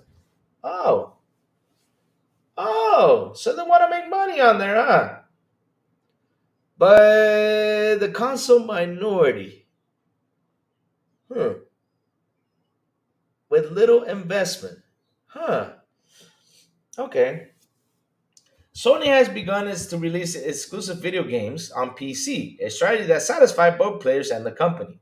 However, these releases often come years after the debut on PlayStation 5. During a recent interview with Sacred Signals, the former head of PlayStation Studio Shuhei Yoshida shared the decision was driven by him highlighting PlayStation's interest in expanding in the market. The company hopes that PC players, by trying its exclusive titles, will be tempted to acquire PS5. That's a joke. The profitability of porting on PC has proven to be significant for Sony. Yoshida emphasized that these processes represent little effort and low cost for the brand, thus generating additional revenue. Oh, so you can actually port to Xbox and it costs very little to you. Okay. This becomes a smart strategy in an increasingly diversified game landscape where competing is intensified. So check this out. The Chinese market a priority for Sony. A crucial aspect of Yoshida highlighted is the importance of entering emerging markets such as China. Although the console player base in this country is currently relatively small and PC market is constantly growing. To reach this new audience, the launch of games on PC presents a valuable opportunity. To reach the audience in countries like China, it is crucial to launch games on PC. Yoshida commented, emphasizing the relevance of the strategy in Sony's future growth in regions where console games has not yet taken off. As the video game industry evolves, it is clear that Sony is adapting its tactics to remain competitive, which could change the perception of the exclusivity of its titles in the future. There you go, guys. The initial launch of its games for PC connects the brand with a broader audience while strengthening the position in the global market.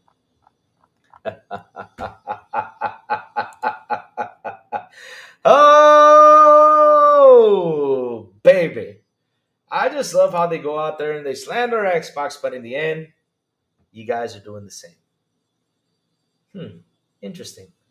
To become the minority on the console. Hmm. Again, why did you guys go the PC route though? That's right. You get more money. Why? Because people are not buying your games over there in PlayStation. You want to bring more money to keep on investing into this, right? Yeah. And I guess the people that are on PlayStation were holding up to that thing, right? Holding up because guess what? People are playing more live service games on PlayStation than anything, which is true. Now on PC, it's a good way to put your game out there to get more money in, like how Microsoft is doing, right? Because that's how this business works. I've been saying it for the past year, past months, or whatever I've been saying. This business works with money. And what a great way to draw in money by saying, okay, here, I'll put my game on PC, go ahead and buy it. Now, will we see day and date come out soon? We probably will. Because at the end of the day, they need to get that money in. Because these games cost $300 to $500 million. These are Avatar budget games. What I mean by Avatar, I mean by Avatar the movie in the early 2000s when that movie cost almost $306 million to make. Plus with marketing, it was almost up to $450 million. Shit, that's a lot of money. So games are costing like that now. So what are you going to do? What are you going to do? You can't count on your player base over here on PlayStation because the majority are not playing single player games. What you got to do, you got to find those single player games out there that are on PC, that are on Xbox, that are pretty much everywhere. That's why you start porting your games to find those players to buy your games to continue on playing them. Dear Lord. So let's see now. Shout out to the 41 people here on the show. Please hit the like button. Please hit the subscribe button. Also hit that bell. Sub-Zero, good morning to you, sir. Tay Reezy, good morning. Good morning to you all. How you guys doing today? Man, we're in here talking some good stuff here. Some fire stuff, right? He likes long and hard games like soccer too. Why so serious? Why do you have to always go that route? Seriously. No, pause.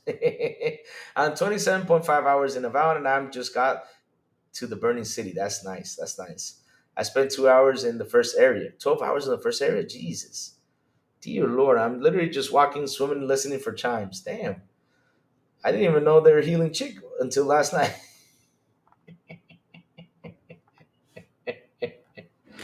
Oh, man. It's like I was saying, though, chat. It's funny how they like to slander Xbox, right? But does Xbox take a good route by doing this? Yeah. Is it going to keep on being alive? Yeah. Because, I mean, like, there's rumors floating around, right? That the next hardware is, there's a rumor floating around like the next hardware is going to be PC like. I mean, we have to wait and see. I hope it is, right? I hope it is because, like I said, there's been rumors going around about this, right? It's about, to have PC in it. I mean, not PC, Steam and all that stuff in it.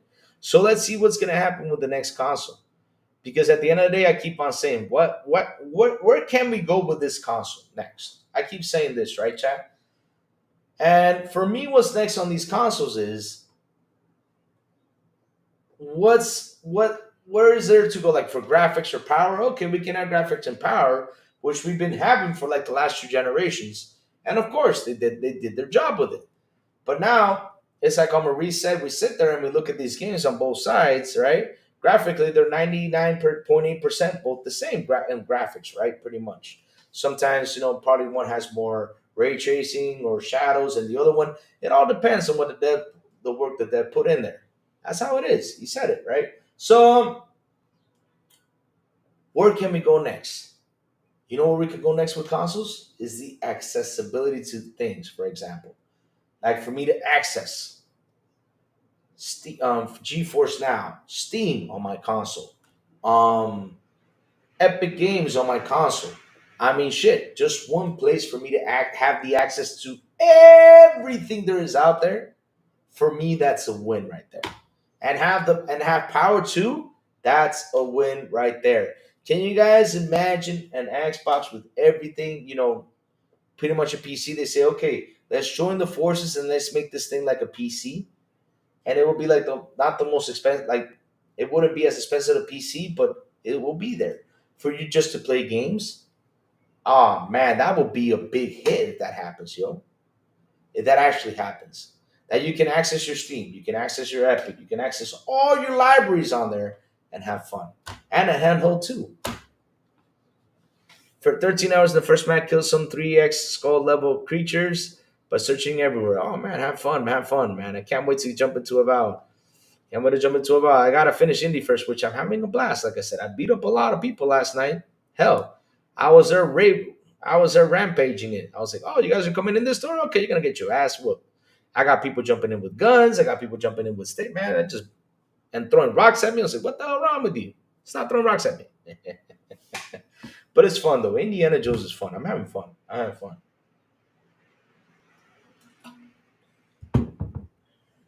But yeah, like I said, imagine the next Xbox be like that. For me, that's got to be the next console. It has to be like that. That for me will be the clear winner out there.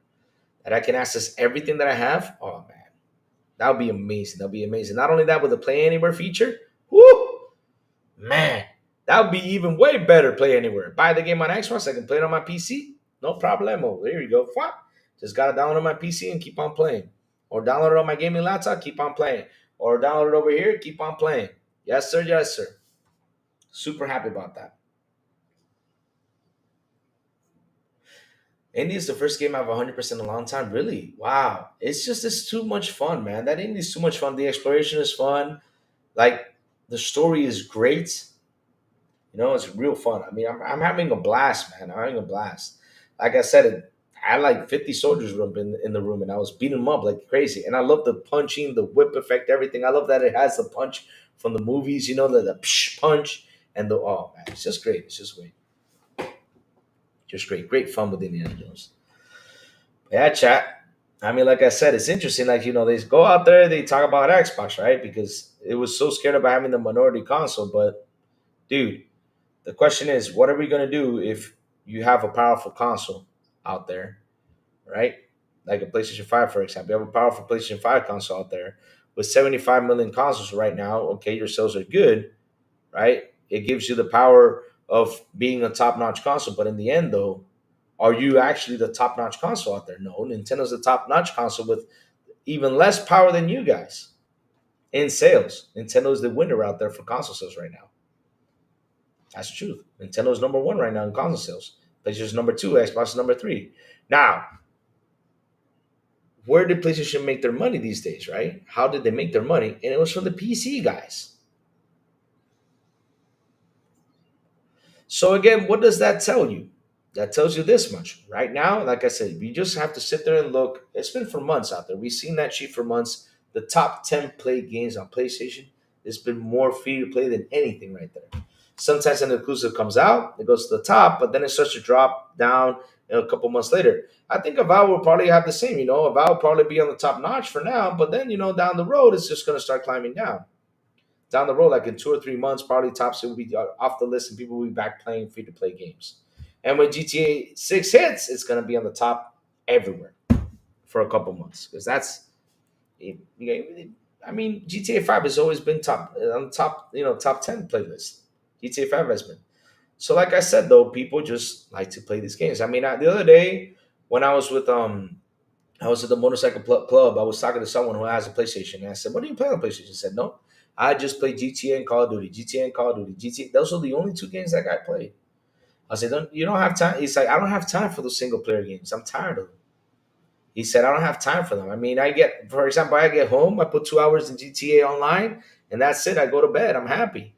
At 2 or 3 hours. I mean, well, there's a new mode coming out on GTA 5. I go in there and just have a blast and play 4 to 5 hours that day. But I work. I got things to do. I can't sit there and play those long games because now games are way too long for me." That's what the person told me. And I was like, "Wow, amazing." And another one say, "No, I just play Call of Duty. Why? Because I don't have the time either to play these long games either." So at the end, though, chat, that's what happens. People grow up, get out of that phase. So what do you have to do?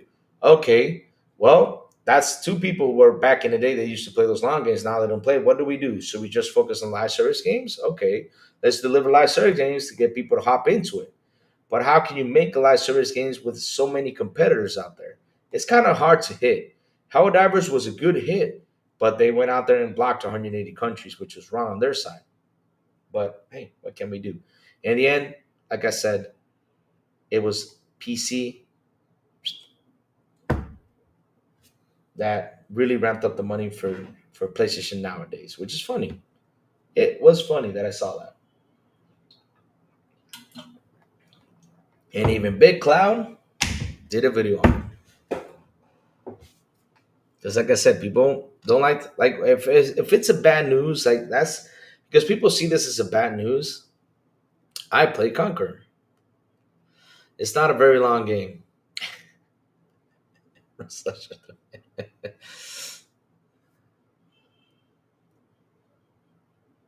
Louis, I have been hearing AI will take over the future, including gaming.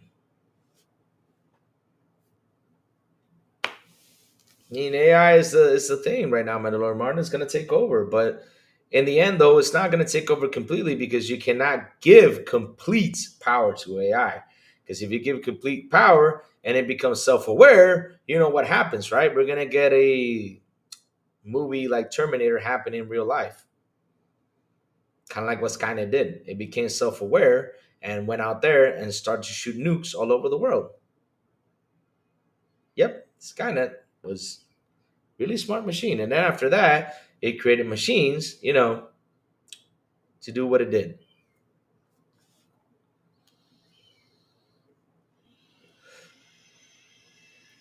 Just saying, some people want to lock in, play a single play. Yeah, there's some people are, but the question is, Fahim Scott, is all right. Let's check this out. Let's do some simple math right here. Okay, it's simple. Games now cost you 300 mil, right? 300 mil for a game. Just the game itself, 300 mil, right? So we go to 300 mil. Let's add the marketing. Let's say that's 100 million for marketing. Let's say the game right now costs $400 million, right? How do you cover that? Okay, let's start off PlayStation, right? PlayStation games, let's say they release The Last of Us costs 300 mil and 100 mil to market. So let's do the math real quick. Let's see this. So 400 mil divided by 70, they got to sell at least 5 million copies of that game to recover at least the cost of the game. 5,714,285 copies in order to recover the money from that game. Just by just having it on PlayStation. Just by having that. So what does PlayStation do, right? The game comes out, people start buying it. Let's say only 2 million people buy it, 2 million buy it, and 4 million actually played it. What I mean by 4 million of the people who are ashamed, that's 4 million already total players. But in the end, there was only 2 people that bought it. They start to bundle. I mean bundle. And when they bundle, all of a sudden that game sells being bundled like 5 or 6 million more copies. So then it becomes 8 million. So what happens next? They stop bundling, it stalls there. It stalls there for a while. They stop the bundle and it stalls there for a while. It's at 8 billion. All of a sudden they get a price cut. they sell 10 million. Or let's say 11 million, right? With the price cut. What do you have to do next? I mean, are you just going to let it sit there in 11 million? No, let's do this. Let's put it on PC ports, right? PC ports. And we get up to 25, let's say 30 million people by porting it to PC in total. So, okay, they put it on PC ports to get up to 30 million. But guess what, Fahim Scott? Let's do something real quick. Easy, simple. All right, check this out. Um,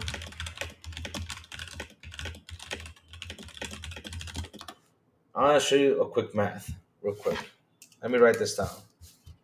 1.86 and 6 billion. Right? Let me see now. 1.68 billion of PC players, right? Console players total in the world.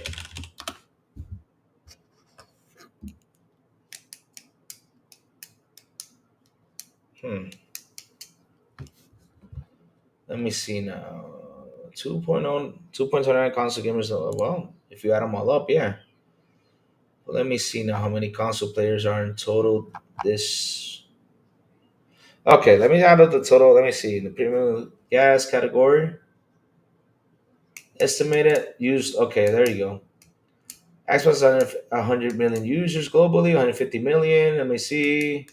50 million subscribers. So, okay. This is a number of users, right? They're saying that the number of users right now in gaming that's to be estimated. Let's add this up. Let's say there's 2 billion gamers out there.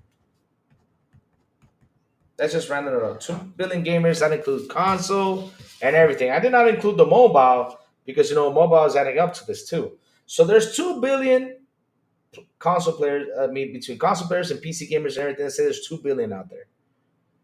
Your game only sold 30 million, bro.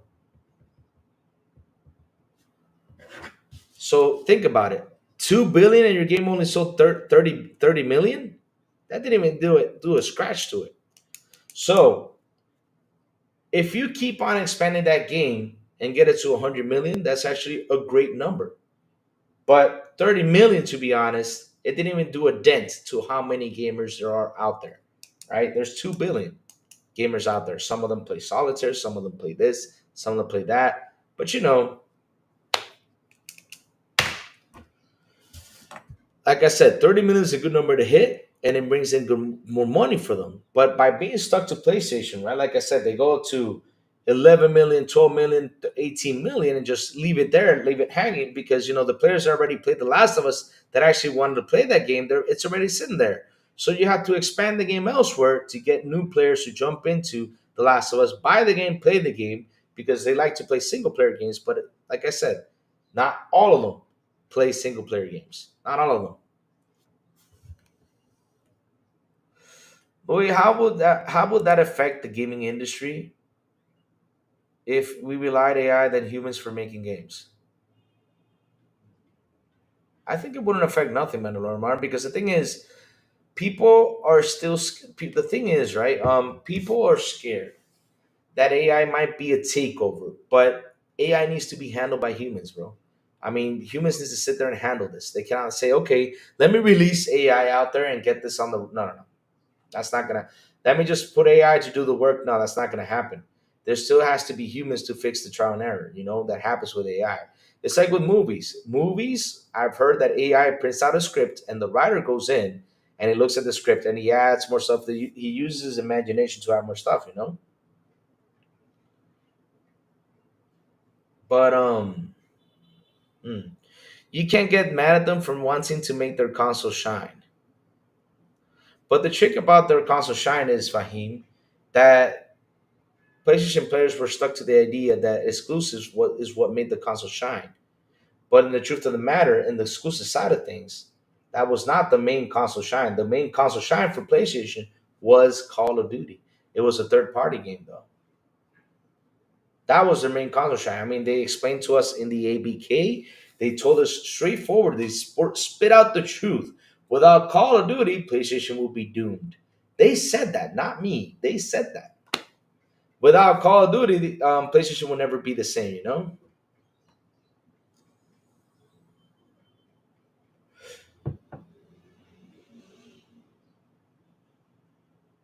I don't get it. PC guys have everything anyway, so waiting a year shouldn't be a problem. But the thing is, Fahim Scott, this is what happens, right? This is the part you don't understand. When you release a game, your game gets a lot of hype. It happens to all games. They get a lot of hype. Months go by, the game starts to tend down, right? And all of a sudden they say, okay, let's release the game a year later. And they release that game a year later.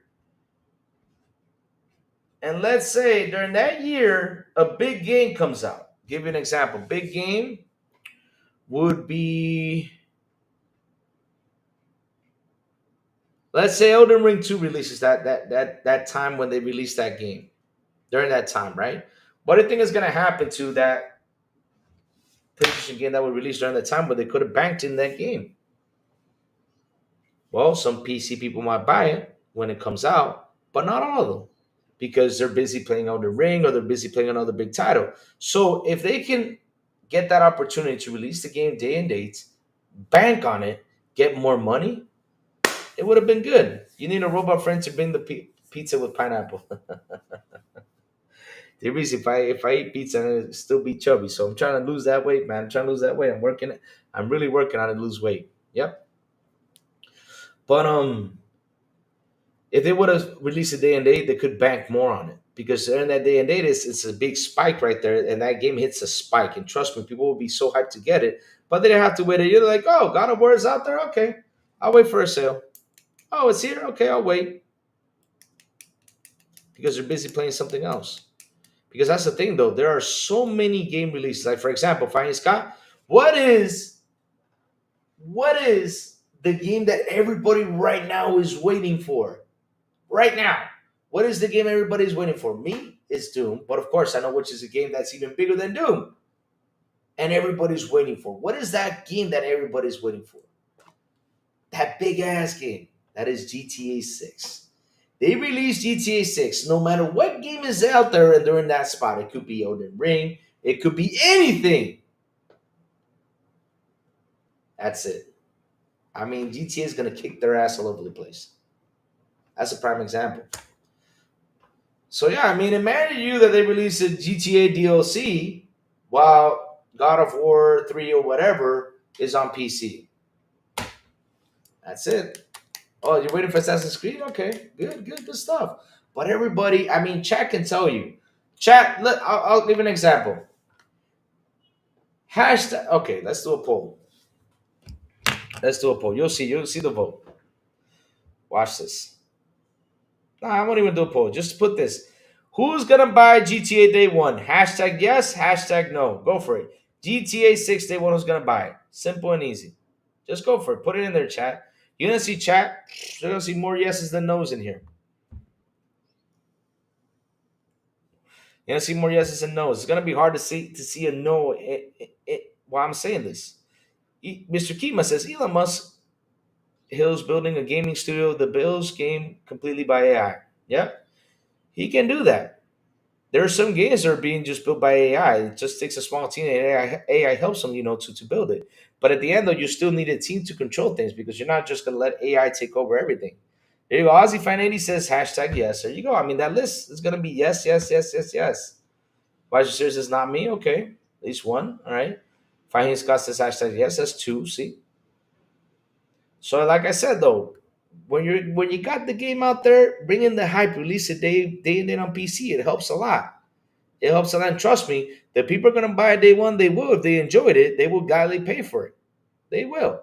Now you release it a year later, they'll be like, "Oh, it's there, but I'm busy playing this one. I'll wait for a while. I'll wait for a sale." That's what happens. It's not only that; it's a year old too. You know what I mean? It's a year old, so they release it with the price of 70. They're like, "Why am I gonna pay 70 for this year old game?"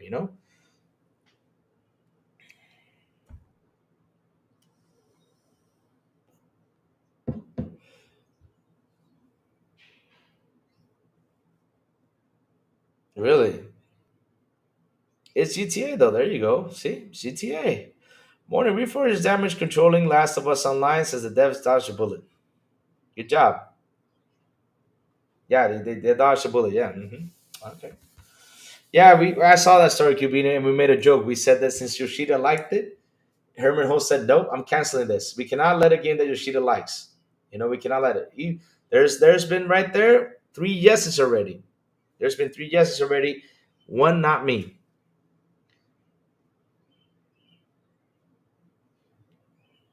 Elon Musk game, a lot of those games will come with premium edition maxed out characters to cheat with. I can imagine that.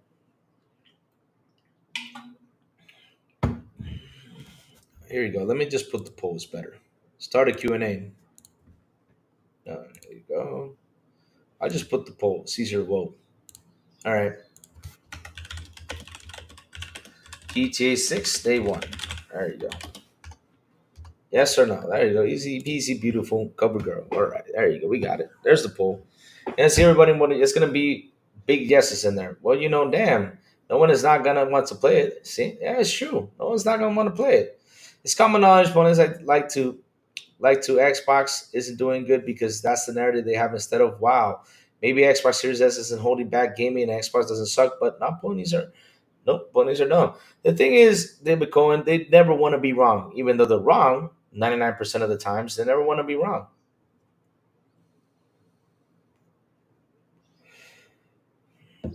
He said the devs passed on it when Bungie told them they have to work harder. Laugh out loud. Can't believe these.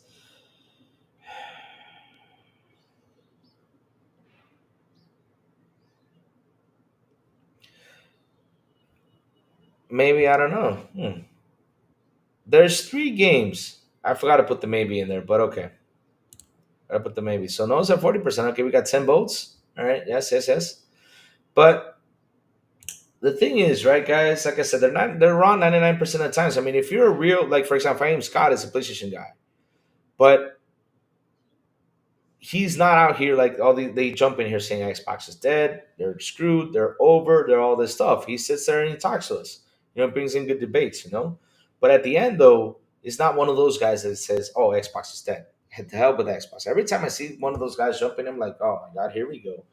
Yep. Well, the Brook Lewis have no interest in GTA whatsoever. Somewhere down the line, maybe, but no rush. I think I played 20 minutes. Oh, really? Basically, they were not. They were afraid it's not be. I'll be able to do SP anymore. Hmm. The thing is, Sony came in late with the service things. Microsoft was in time for the service games because, for example, look at Forza. Forza has been a fucking massive beast of a hit. I mean, 44 million players is amazing. Look at Sea of Thieves. Sea of Thieves is at 40 million right now. Grounded, 20 something million. Xbox came in time during the service games, when they were starting to rack up, you know, and they've done awesome. Awesome, awesome. I think even State of Decay is at 20 million if I could be right. Around, I don't know. Did State of Decay hit 20 million players? Yeah, I think it did.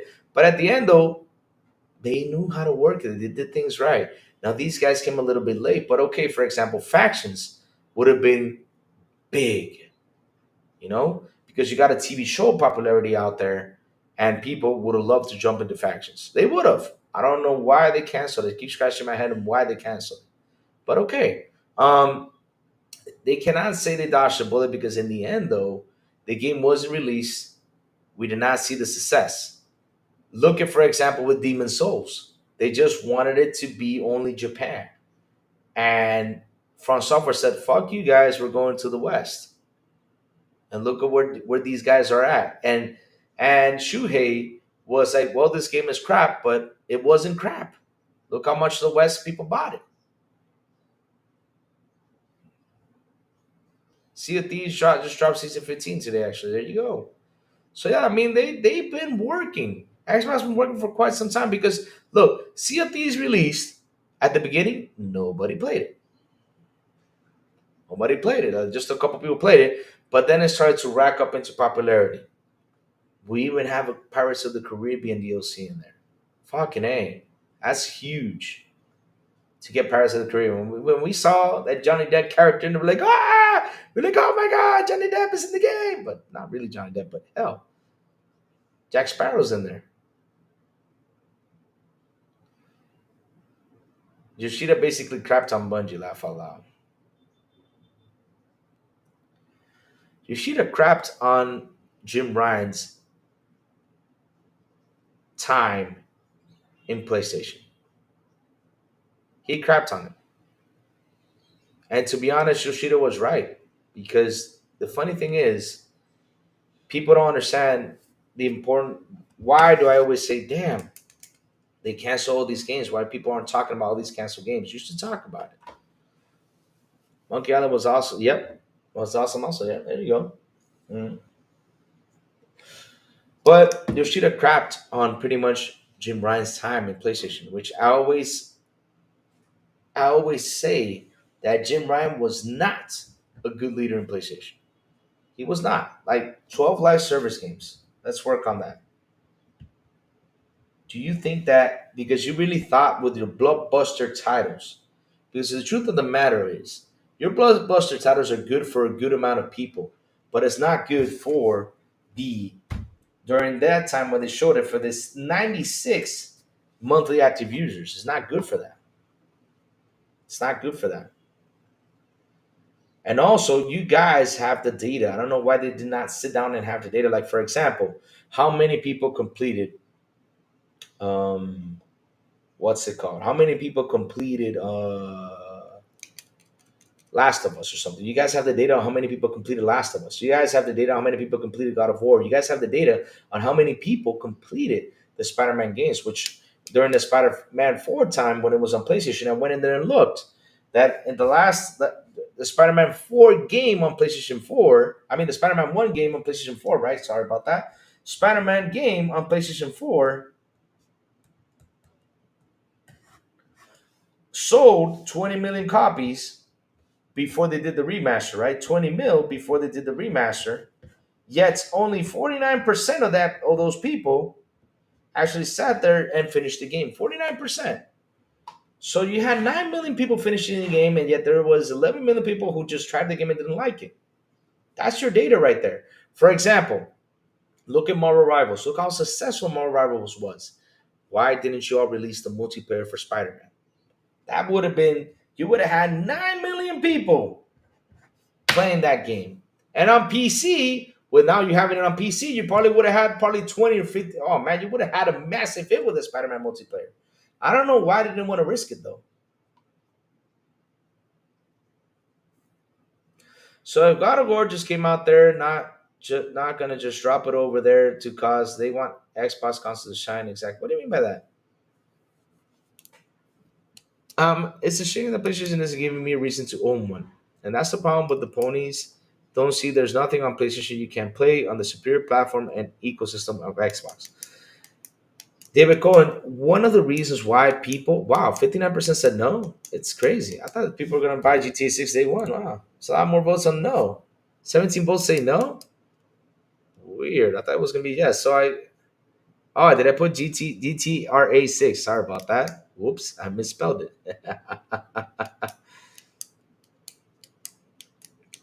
But the thing is though, right? 49% is actually pretty decent. Completion to me is that number that platinum or just getting the final trophy for finishing the game. No, no, no. I'm saying 49% of people actually finish the game though. It's a good number. But in the end though, well, the bro, you got 20 million copies out there during that time, and only 49% completed it out of that 20 million, which makes 9 million gamers that finished the game. It's a good number. But in the end though, it would have been a way better number if it was 55, 60% of the gamers. And like I said, they have the data to collect, right? So if they would have released a Spider-Man multiplayer game, you already had the 9 million people who actually sat there and enjoyed the game, play that multiplayer and have fun. Look at Marvel Rivals. Marvel Rivals, free to play. Boom, boom, boom, boom, boom. Success. Now Overwatch has got some competition, which is crazy.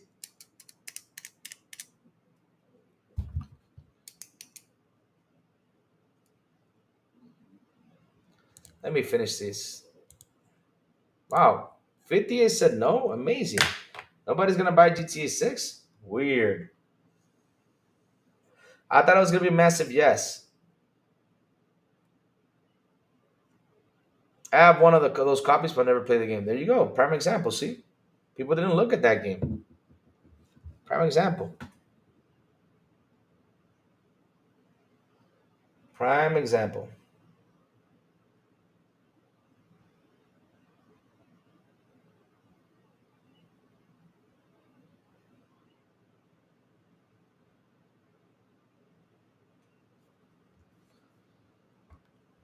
Yep, that was crazy. I saw that. That was crazy when they. Yep. The game comes out this fall. I'm going to assume it was rush of the series, given how little we've seen. Probably very buggy. E ranks. I don't think that game is gonna release buggy though, because that game has been worked on. GTA 6. How many years it's been worked on? Let's look for this.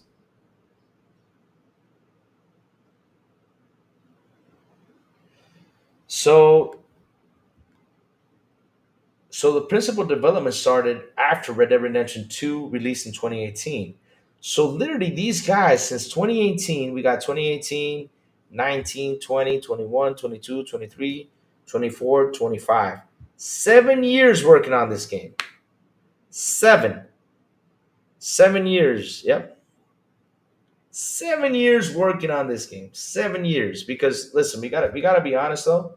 It says right here, development primarily work on Grand Theft Auto 5. 6 preliminary work on GTA 6 began in 2014. After Grand Theft Auto 5 release and principal development started after Red Dead Redemption 2 release in 2018. So yes, 13 years in total.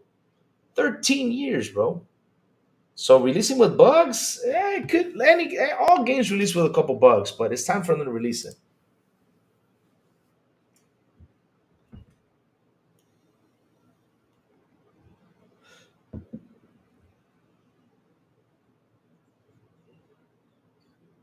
But here's the thing that like I keep on saying this, and the but wow, a lot of people said no. But all right, let's see if that changes along the way. At Louis, the problem releasing Spidey multiplayer is continuous content. Let's use Halo Infinite took too long to state dropping. Look at COD as well as content dropping and the other. Now, okay, that comes to my point. Service games have to sit for a while. It's a risk. Again, look at Sea of Thieves. Sea of Thieves released and they didn't give up on it because again, it's $1 trillion company. They got the money, to sit there with the game for a while. Same thing with the Game Pass. It takes time for that to build to get the money in, right? It took them time to say, okay, yeah, we're finally making some money out of Game Pass. It took them some time. At the beginning, they were like, no, it's not making any money. No, it's not making any money, but it was bringing in money, but not enough. But now it's actually bringing enough money. Same thing with service games. PUBG was a massive hit. But Fortnite came around and literally kicked their ass out of the curb because Fortnite is has got pretty much everything. They got concerts, they got everything. I mean, you get free concerts in there, which is amazing. Apple launched their cheap iPhone 16e for wow, really? Damn. The iPhone's coming around for $600. There you go. Because of GTA 6, we lost Bully 2 and new Midnight Club game.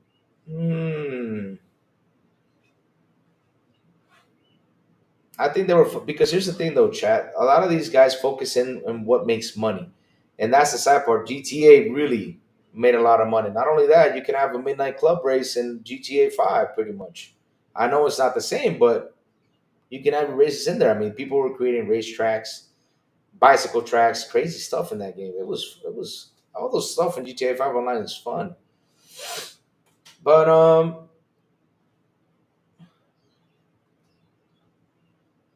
mm, no, it's listen, Fine Scott. It's not this. Look, I mean, you're not gonna get a hot girlfriend to share with your friends. I mean, that's not.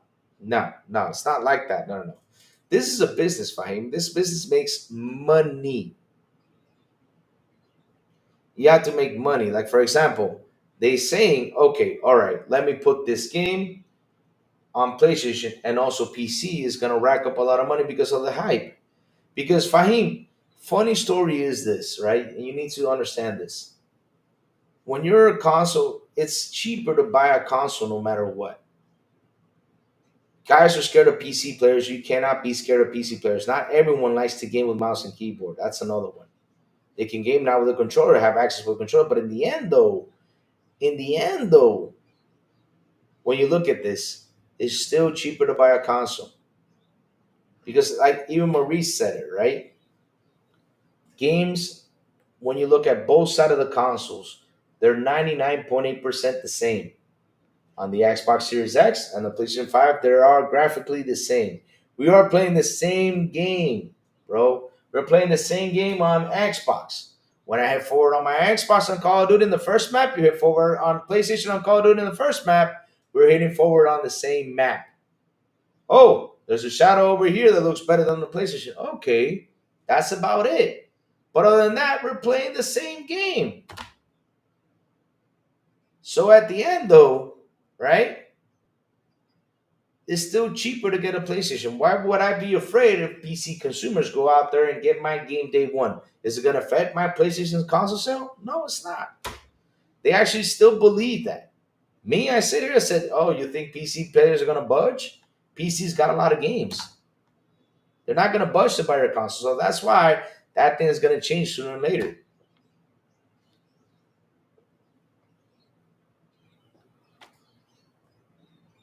GTA 6 will be a money making. I don't know about that.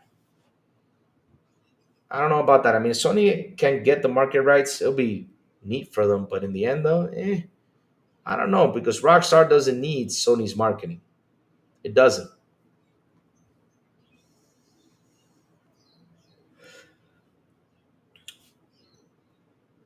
I mean, it doesn't. It doesn't. Death Stranding 2 comes out on PC. GameStop will get my PS5. This is the only game that could be exclusive, and I'm waiting for from Sony. Good chance it hits PC day one. Let's see. I hope it does too.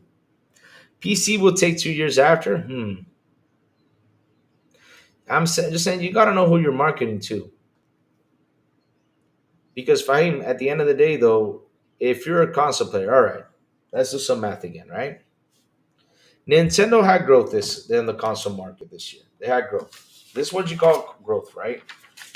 So, what was Nintendo's highest number in console sales, right? I think it was the Wii, if I could be corrected.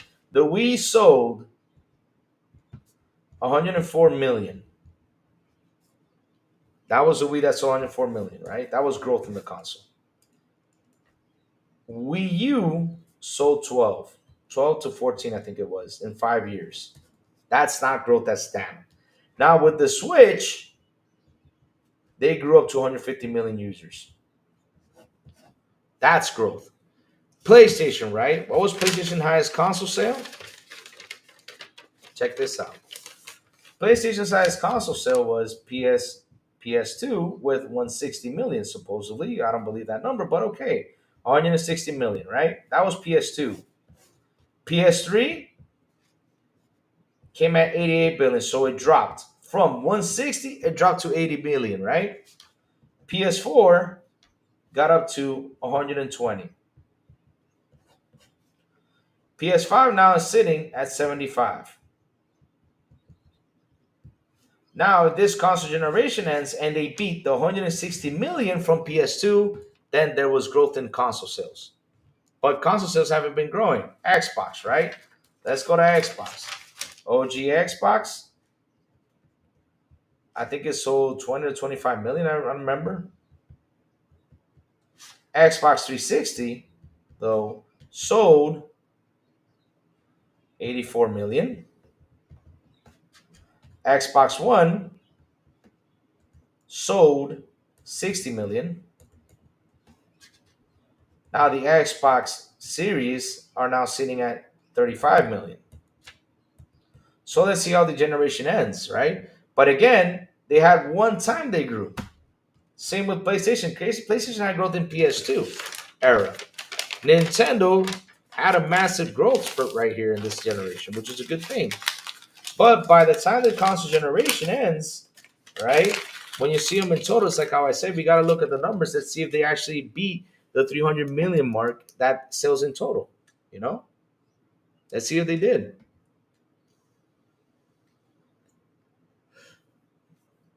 But for me, Sony Rockstar. The funny thing is, Sony. The console pool is at 250 million. The numbers just shift between the three. Yep. There you go, Gen X Gamer. Thank you for that. There you go, 250. The console pool is at 250 million. There you go. But you understand what I mean by growth, right? So when I sit there and I talk about growth, so how am I with all these consoles in growth, right? And I only make 20 bucks on this console, tops, right? This PlayStation, for example, they make 20 bucks per console. I don't know how much they make. They make 20, 50, I don't know. How can I grow more? You think that console's going to be where am I going to grow? No. Yeah, I did talk about the Wii U. The Wii U dropped to from 104 million, it dropped to 12 to 16 million console sold. That was not growth. That was a dead console right there. That's when you know when a console is dead. Right then and there, that means you shouldn't be making any more consoles. That's when you seriously know the console is dead.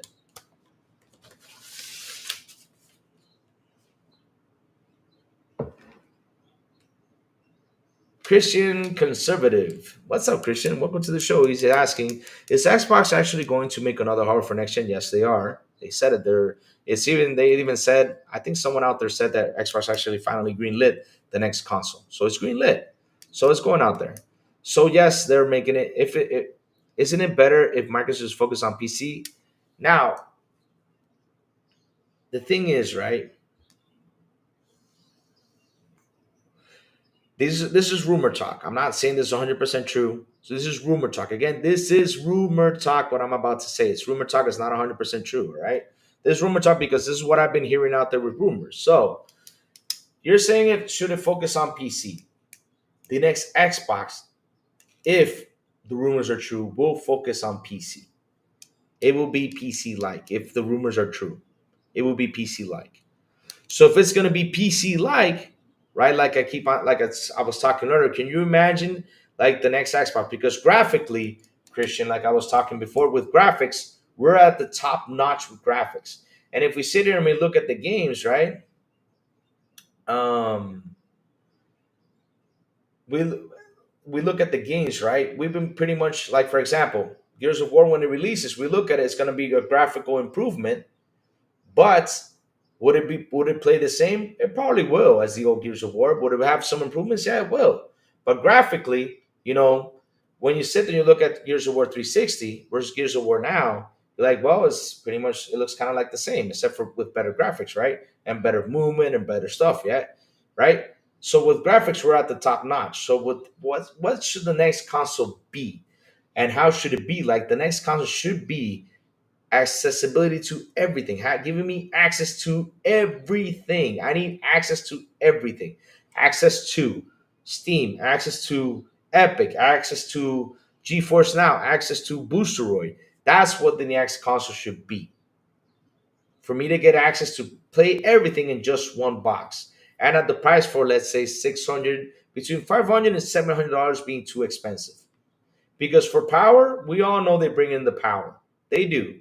The power of the games, they look fine. Playing Indiana Jones on my Xbox and it looks beautiful. I can imagine how beautiful it looks with the 3080 or 5090 or 5080. It's going to look probably way better. But in the end, though, we're playing the same game.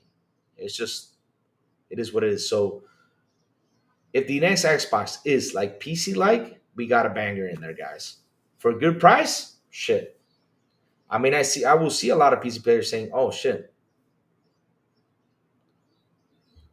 everyone's going you nah." No, they don't. They don't make money on their hardware. They don't. They don't make money on their hardware. They don't. They don't. They don't. They don't. They don't. They don't make money on their hardware. They said it before. Said it before.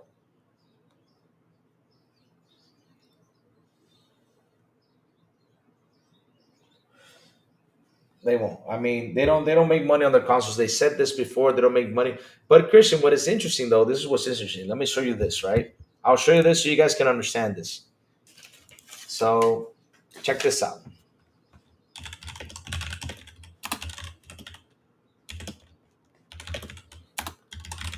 Check this out. You ready for this? You're gonna like this right now.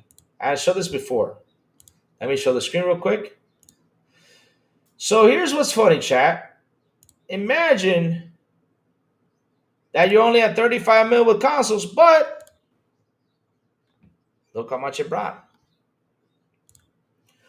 Xbox generation helped make 80.8 billion for Microsoft. I mean, if you sit there and look at that number, right? It already paid Call of Duty. I mean, seriously, hey, looking at that number, already paid Call of Duty. You see, you look at this number like, man, already helped make 80.8 billion for Microsoft. That already paid for Call of Duty. We are 5 years in, and this console with 35 million consoles out there, it brought in 80.8 billion for Microsoft. Already did.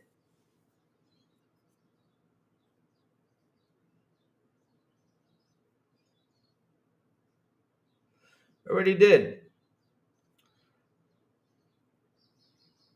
Already did. So yeah, already did. It's already did. 80.8 billion for Microsoft. 80 big B. Yep. Xbox Series generation helped make 80.8 billion for Microsoft. That's why Matt Piscatella came out and said that Phil is bringing in a lot of money. So no matter what people say out there, no matter how much they want to go out there and say it's dead, if it's dead, it wouldn't have brought in 80.8 billion.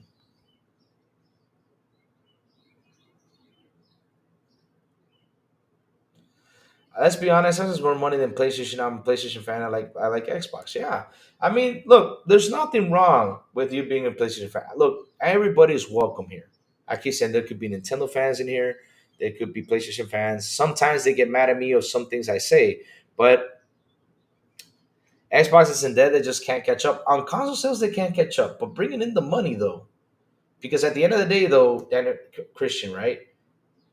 Console sales is like the only thing that people like to drive upon as a win. But console sales is not the win. It's the money you bring in.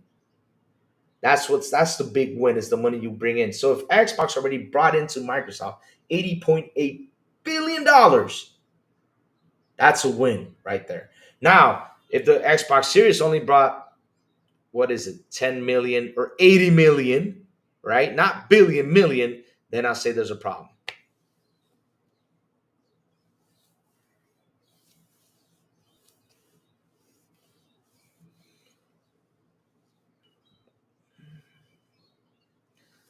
So that's like how Xbox guys was all. It wasn't COD, and in reality, it was.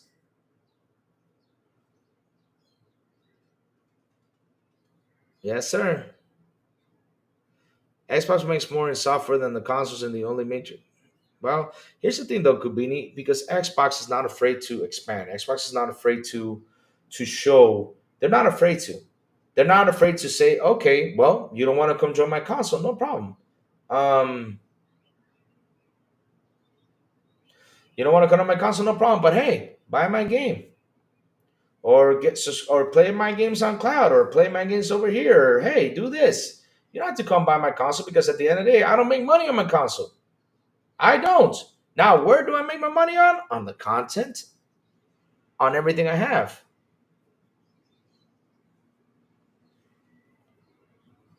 You know?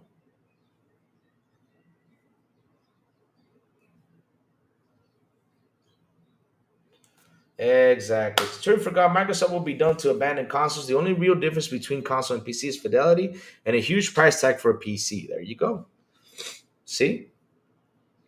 Because a lot of people were like saying, well, you can get a PC for the ones that cost 1,800, you can get a decent one for $1,000, but still it's $1,000. It's a lot of money. When you can buy a console for 500 and play the games that pretty much kind of like look the same on PC. Look alike, but it's the same game. When you whip an Indiana Jones bad guy and you whip an Indiana Jones on PC, you're whipping a bad guy on both games. Like grabbing them right away and throw them all over the place. It's the same thing. No matter what, it's the same thing. I keep saying it. Xbox and Windows versus PS5. uh,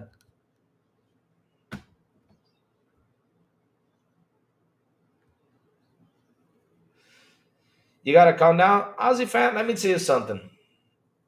Let me tell you something. Aussie fan. Why fight them?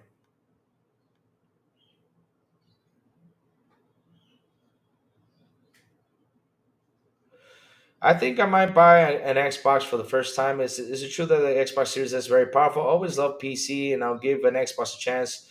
These console wars are childish. Well, listen, stop looking for power. If you're gonna look for power, I'm gonna say it straightforward: have a PC if that's what you're looking for.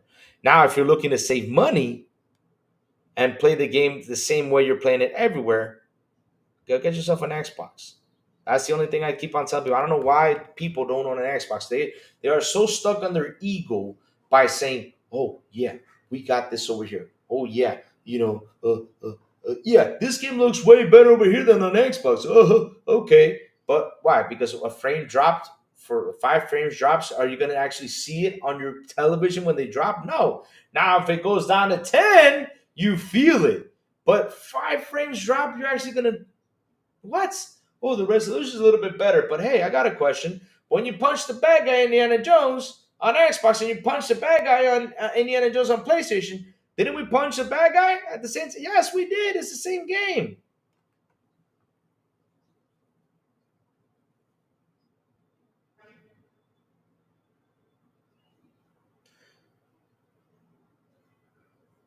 You want to know how many Series S are in the service rack? I do not know. I do not know. Just buy an Xbox there you go. Beat Me Money says it. Just buy an Xbox. We got a lot of big games at Xbox titles too. Yes, we do. That's how you got to think it, Christian. Because at the end of the day, look. I'm here. If you got questions, I'm here to tell you. Right? I'm here to tell you straightforward. You got questions? If you had doubts about Xbox, I'm here to tell you straightforward. Listen, like the other day, someone told me if I buy an Xbox, I'm afraid that it's gonna die for next gen. We want to have another console. Or the console's gonna die. It's just gonna go away. But every time you buy a console, doesn't matter what generation is, and the generation ends, don't you sell it for cheap in the end? I mean, I got a question for you guys. Let me show you all something. Watch this. You guys ready for this? Watch this. Check this out. Watch this, chat. Let's go look for a dying console. Watch this. I'm gonna show you something, guys. Check this out. You guys are gonna have some fun with this one. I know we will. I know we will have fun with this one. But get ready, because you guys are gonna love this one. Right? Check this out. Check this out. Does and check this out. Let me see if I can find it right now. Price charting. Check this out. You guys ready for this?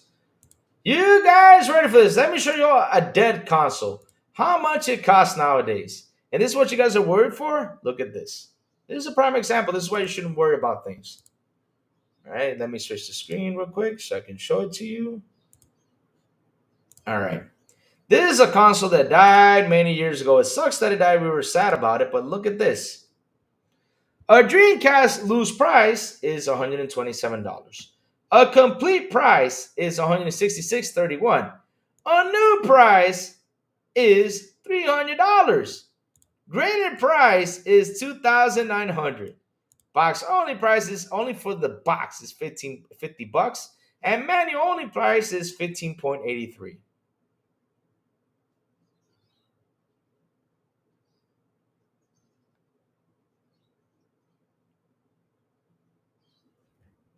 So what are you guys worried about?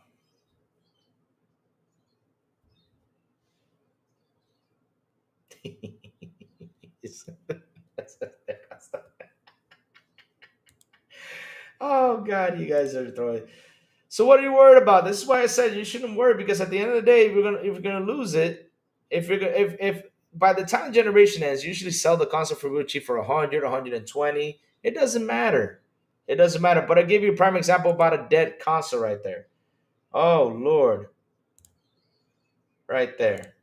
Now let's have some fun. Let's look at the Wii U. That's literally the worst console. Let's see how much the Wii U costs. All right, Nintendo Wii U. All right, I want to see how much the Nintendo Wii U costs. All right, Nintendo Wii U console price. Let's see how much the Nintendo Wii U. Ah, damn. I should have kept my Wii U in its box. Ah, why did I? Now this is another dead console. Check this out, chat. Let's have some fun. Check this out. Watch this. Check this out. Here you go. Wii U console.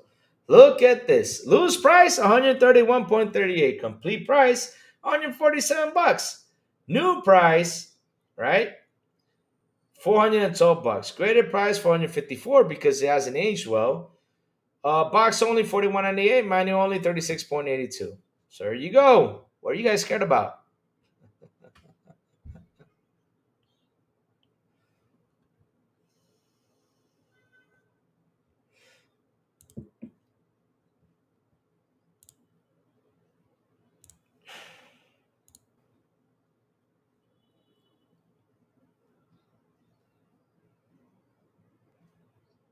Oh my god. Did he really use Ozzy fan? Did he really use Icon Era? I don't even use Icon Era. I don't like to use that. I don't like to use that. Basically, the PC isn't worth it at all. You'd be stuck in a rabbit hole of constantly upgrading and to stay relevant, throwing money away. Yep. I mean, look, if you like to do that, I cannot say like it's I cannot say that invest in a PC. I mean, if you love to invest on PC, go invest on PC. But at the end, though, if you just want a game, have fun, and not deal with, for example, I deal with a lot of situations. Like, for example, is my PC 7 years old now? I got to upgrade it, and I got to get a 5080. I got to get a new motherboard. I got to get several things in that PC. I mean, I'm talking to invest like almost $3,000-$4,000 in it, just a box and a new screen, right? I got a new screen because I'm not buying keyboard or mouse for what? I'm not buying that. No, no, no, no, no. I'm gonna get another screen, right? Because hell, I need another screen to have two screens on here. But in the end, though, chat, should we worry about the Xbox being? Nah, I'm not worried about it because they're gonna keep on releasing consoles. Now they're talking about releasing a handheld. Now I'm really intrigued with that handheld. I'm really intrigued to see what's the next hardware gonna be like. Like I said, if it's gonna be PC like, it's done.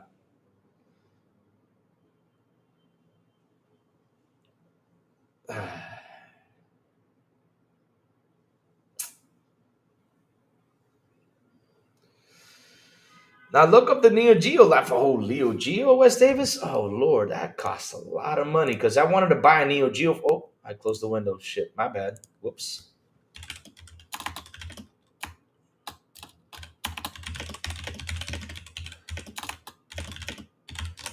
Let's go. Neo Geo cost.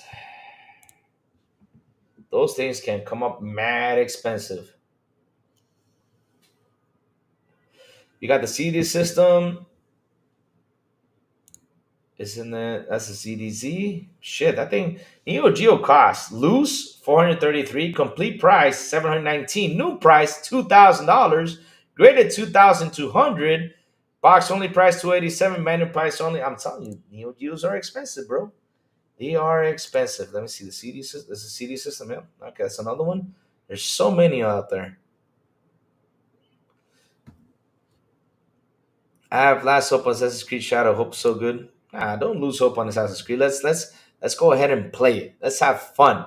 Who cares if the character is this dude or that? I don't give a shit. I'm gonna go in there. Listen, if the game slashes and dices and cuts arms off and it's a samurai game, I'm buying it. I don't give a damn about it. I mean, I understand why people are going out there and saying, "Oh, this guy's this." I'm like, didn't you guys like Afro Samurai? I found Afro Samurai pretty cool back in the day. Didn't y'all like Afro Samurai? That was pretty cool. Rated by 39, 49, and 59, they all are upgraded via software in 4 years. 39 Ti will be still relevant. Laugh a lot. There you go. Yamato JP, welcome to the show. Guys, if you guys are new to the channel, please hit the like button. Please hit the subscribe button. Also hit that bell. Not only that, guys, not only that. Share this out. Let's get more people in here. And of course, chat, join our Discord. Here you go. I'm going to send the link. Join our Discord. We're in there. We chat. We have some fun. I'm putting it right now in the chat. Xbox International Podcast right there. Go ahead and click and join the Discord.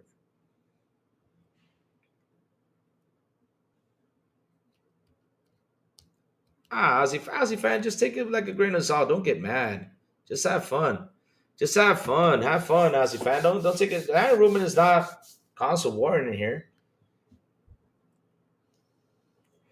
Yep, it's a news channel because here in the morning show we talk about what's happening in the gaming news world every morning. This is what the morning show is about: is gaming news world. We sometimes troll for fun. We sometimes do this for fun. We don't have to take it personally. We do this for fun. I mean, at the end of the day, we have some fun. Stop this console topic. Speak some upcoming games, folks. What are we play? Where are you playing right now? I'm playing NFS. Wow, you went back. What's up, Sour? I'm about to be done because I gotta head out. I gotta take the motorcycle for a wash and gotta head to the office. So chat, listen up. The crazy ones gotta go. I gotta head out, chat. I got a busy day today, chat. I do not know. I don't take it personally, Ozzy. Don't take it personally. Daniel, chill. But don't take it personally, Ozzy. Don't worry. Calculators are better than consoles. Hey, there's a Dune game on calculator. You see that? I want to play that Dune calculator game. How can I get my hands in that Dune calculator game? Hell yeah, I'll play it. Hell yeah, I want to play. I want to play that Dune calculator game. There's a Dune calculator game, isn't it? Or called the Dune calculator game. Let me see. There it is. Man, I want to buy that. I want to play Dune calculator. I gotta get a TI 83 plus 1999 to play Dune calculator. Yep. I want to play Dune calculator. Man, that's 50%. What the hell is going on with this? Oh, that looks like Wolfenstein though. That does not look like Doom though. Well, yeah, pretty much the same. Oh, there it is. Yeah, I want to play Doom calculator. I want that. Hell yeah. But it looks bad playing it. Nah, never mind. I'm not getting that Doom calculator. Screw that. It looks bad.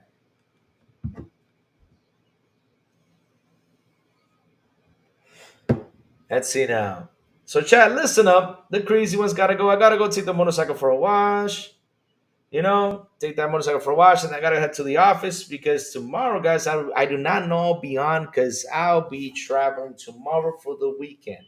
I gotta travel out, guys. I gotta travel out. I got a ride going on, so yes, I gotta head out, and so yes, I'll be traveling tomorrow. Spend some time with the family. So I do not know if I'll be on tomorrow, guys. I don't know. I don't know. I don't know, chat. I don't know yet. I could be, I could not, but if not, I will be back on Monday morning as soon as possible to talk about what's happening. Yes, I bought a new motorcycle, bro. I sold the old one, got a new one. A nice 700cc bike, man. CF Moto CX 700 Sport. CLX 700 Sport. Hood Rich isn't the same price as the. What are you guys talking about? Oh man, who rich? Get the fools with them Gucci shoes. Ain't got no job but a station. Hit with my friends, all my money spent. Yeah, who rich? That's a good song.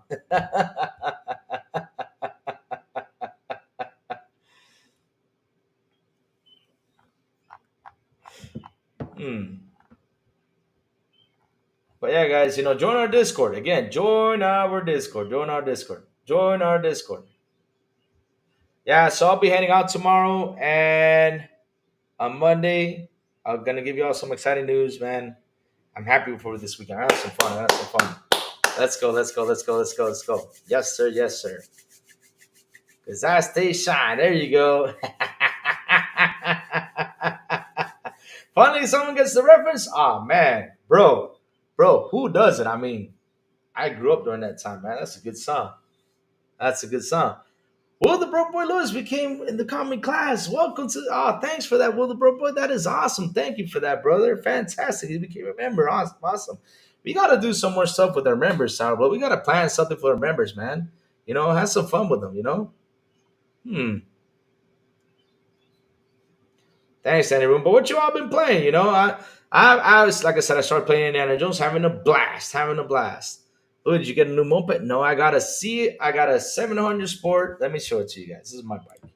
I'll show it to you right here on the screen, real quick. Hold on.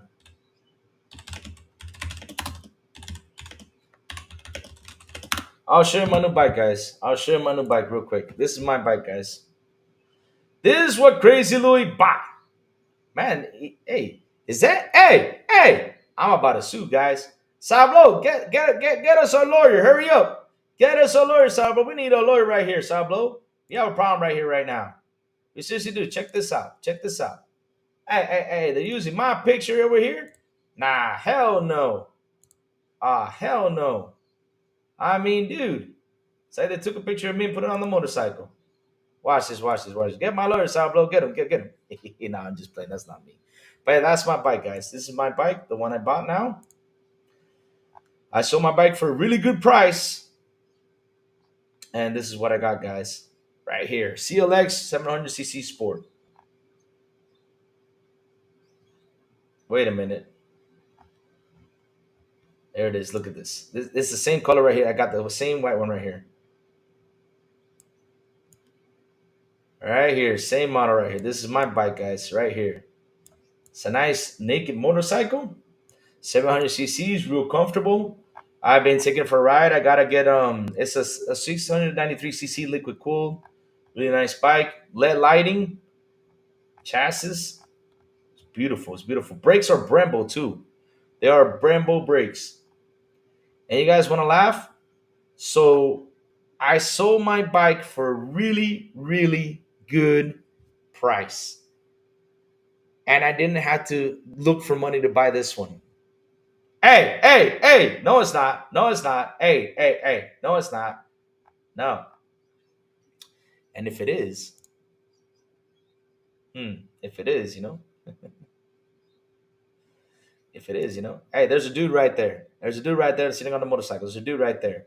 And there's a dude right there riding it. No. No, it doesn't. But I've been riding motorcycles for 13 years now. Almost. And I started with Harley Davidson.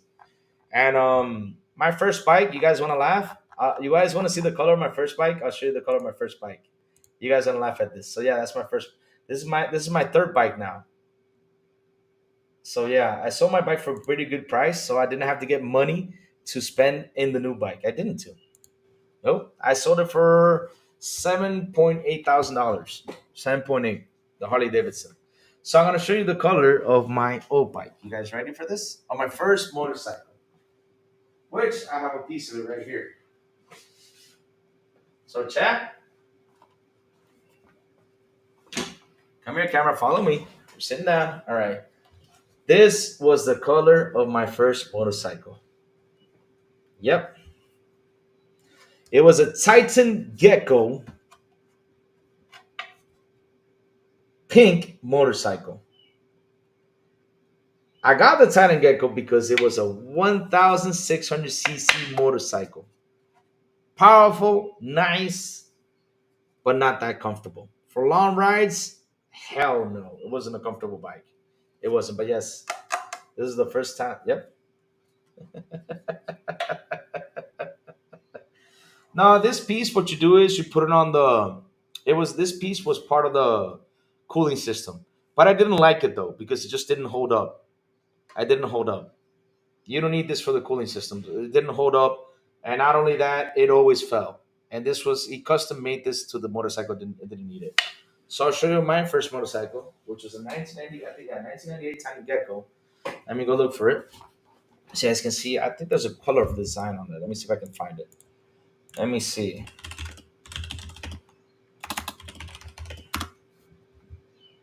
So let's see if I can show you that motorcycle real quick. Let's see if I can find one with the claw marks, because it had claw marks, which is pretty cool. The claw marks on that motorcycle were awesome. So yeah, this was basically the color of my motorcycle right here. Nah, that's purple. Never mind. No, that is pink though. Let me see if I can find one better picture of the motorcycle. So basically, this is my first motorcycle right here. Let me show it to you. Oh, can't put the picture up. All right, let me show it to you guys. This is where the claw marks are pretty much on my motorcycle. Let me flip the screen real quick so you guys can see it. real quick before I head out.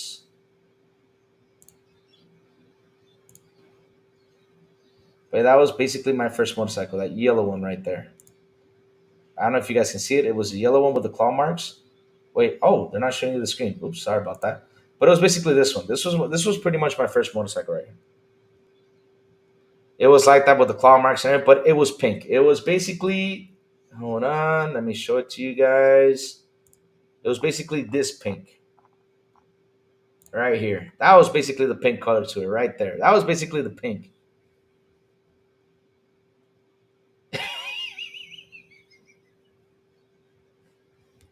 Why so serious? I own two Mini Coopers. I had a regular Mini Cooper, and then I had a Countryman John Cooper Works Mini Cooper, which it drowned on me. But yeah, that was pretty much my first. Let me see if I can find that Cooper car and show it to you. No, no, I think I have pictures of the Mini Cooper. But yeah, I had a Mini Cooper. Awesome car. I had a Mini Cooper 2017 John Cooper Works. Yep. I had a Mini Cooper John Cooper Works. It was a fun car too. But that was the color of my bike. Yep. That was the color of my bike. And then I went to Harley Davidson Fat Boy because it was really uncomfortable ride out of town with these bikes because the motorcycle was hurting my tushy and my body. And my body. It was really painful. It was really painful for me to ride that tiny gecko out of town. Not even switching the suspension or anything was just too uncomfortable. I even got a better seat to it, and it was still too uncomfortable. My butt was dead. That suspension was bad on that motorcycle. It was awful, awful, awful, awful. Every time it fell to a hole, boom! I was like, oh man. And then I went into Fat Boy, which, to be honest, is the toughest motorcycle to ride. It's been proven fact that the hardest Harley Davidson out there is the Fat Boy. I did not know this till the other day. I was like, oh wow. But I used to own a Mini Cooper. Bring back pain. Oh Lord. What was your first beer, Presidente? Easy. Presidente was my first beer. Presidente, of course. La mejor cerveza. Cerveza. But yeah, I had a John Cooper Works. It was a good. It was fast car. When I put on that sport mode, it was a woo woo woo. I mean, I was driving, and that thing was awesome to handle. What's next to you? Nah, I don't have that. No, I'm a Dominican. I don't. I, probably. I mean, I don't even know. I'm just starting to learn about that. I'm just trying to understand what is that part of everything. Like the he thing. I don't understand it, to be honest, because we live here, but you're just he and I don't know. You're just I don't know. Just don't understand it though. To be honest, I don't understand it. Not that I make fun of it, but nah, because I wouldn't make fun of that. Of course, never would. But it's like I would say though. I mean, since I'm from this country, some things like I don't understand some things that people talk about over there sometimes. Like for example, the whole woke thing. I just don't get it. What is the speed limit in your state for bike?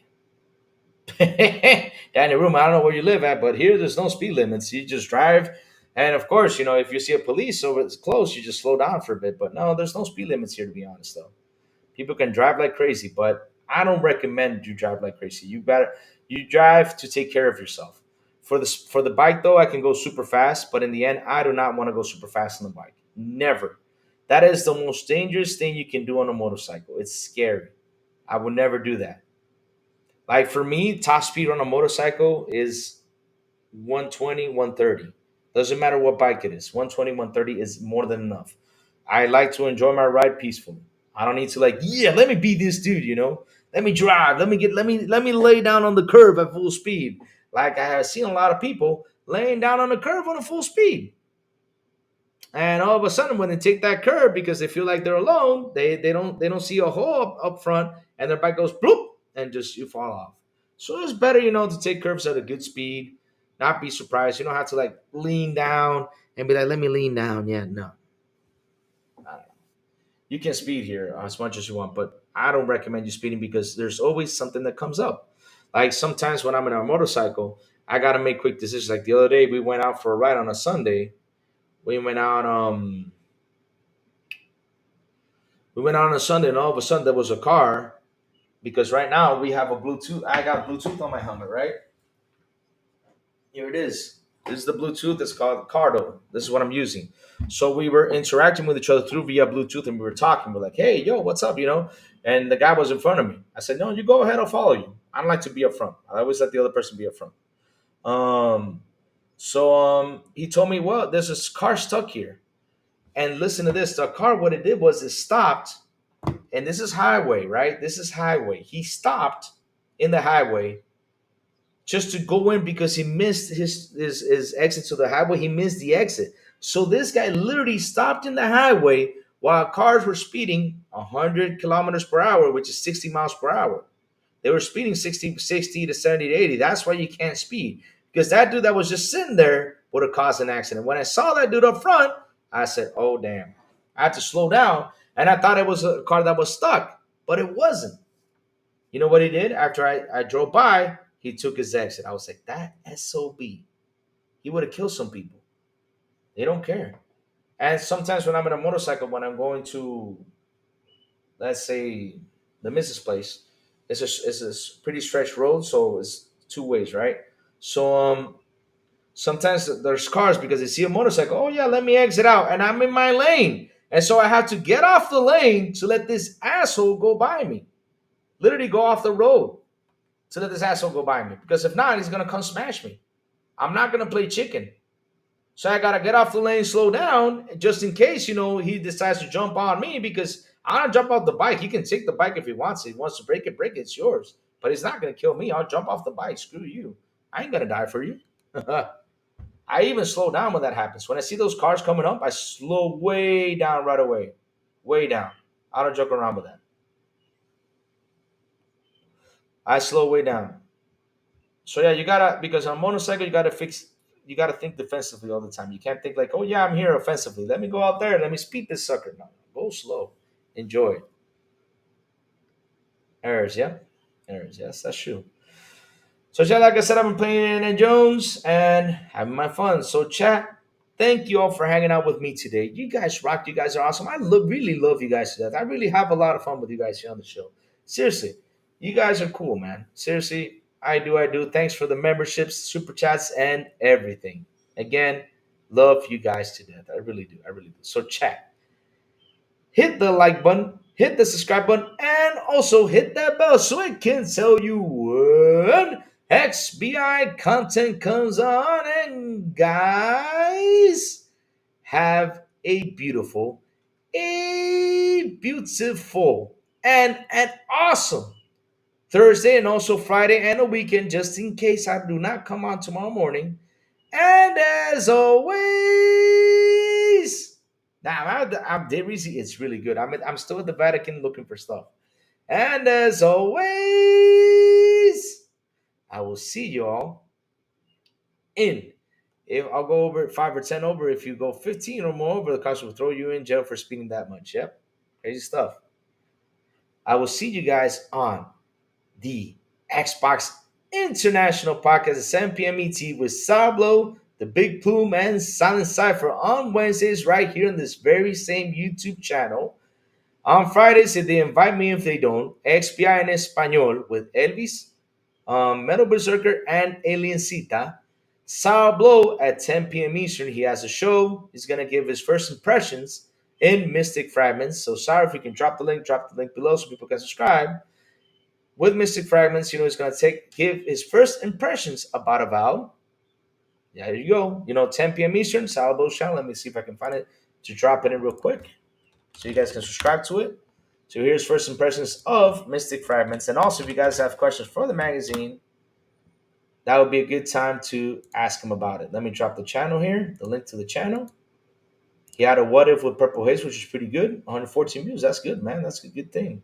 So let me go ahead and drop this sucker in right here. Here it is.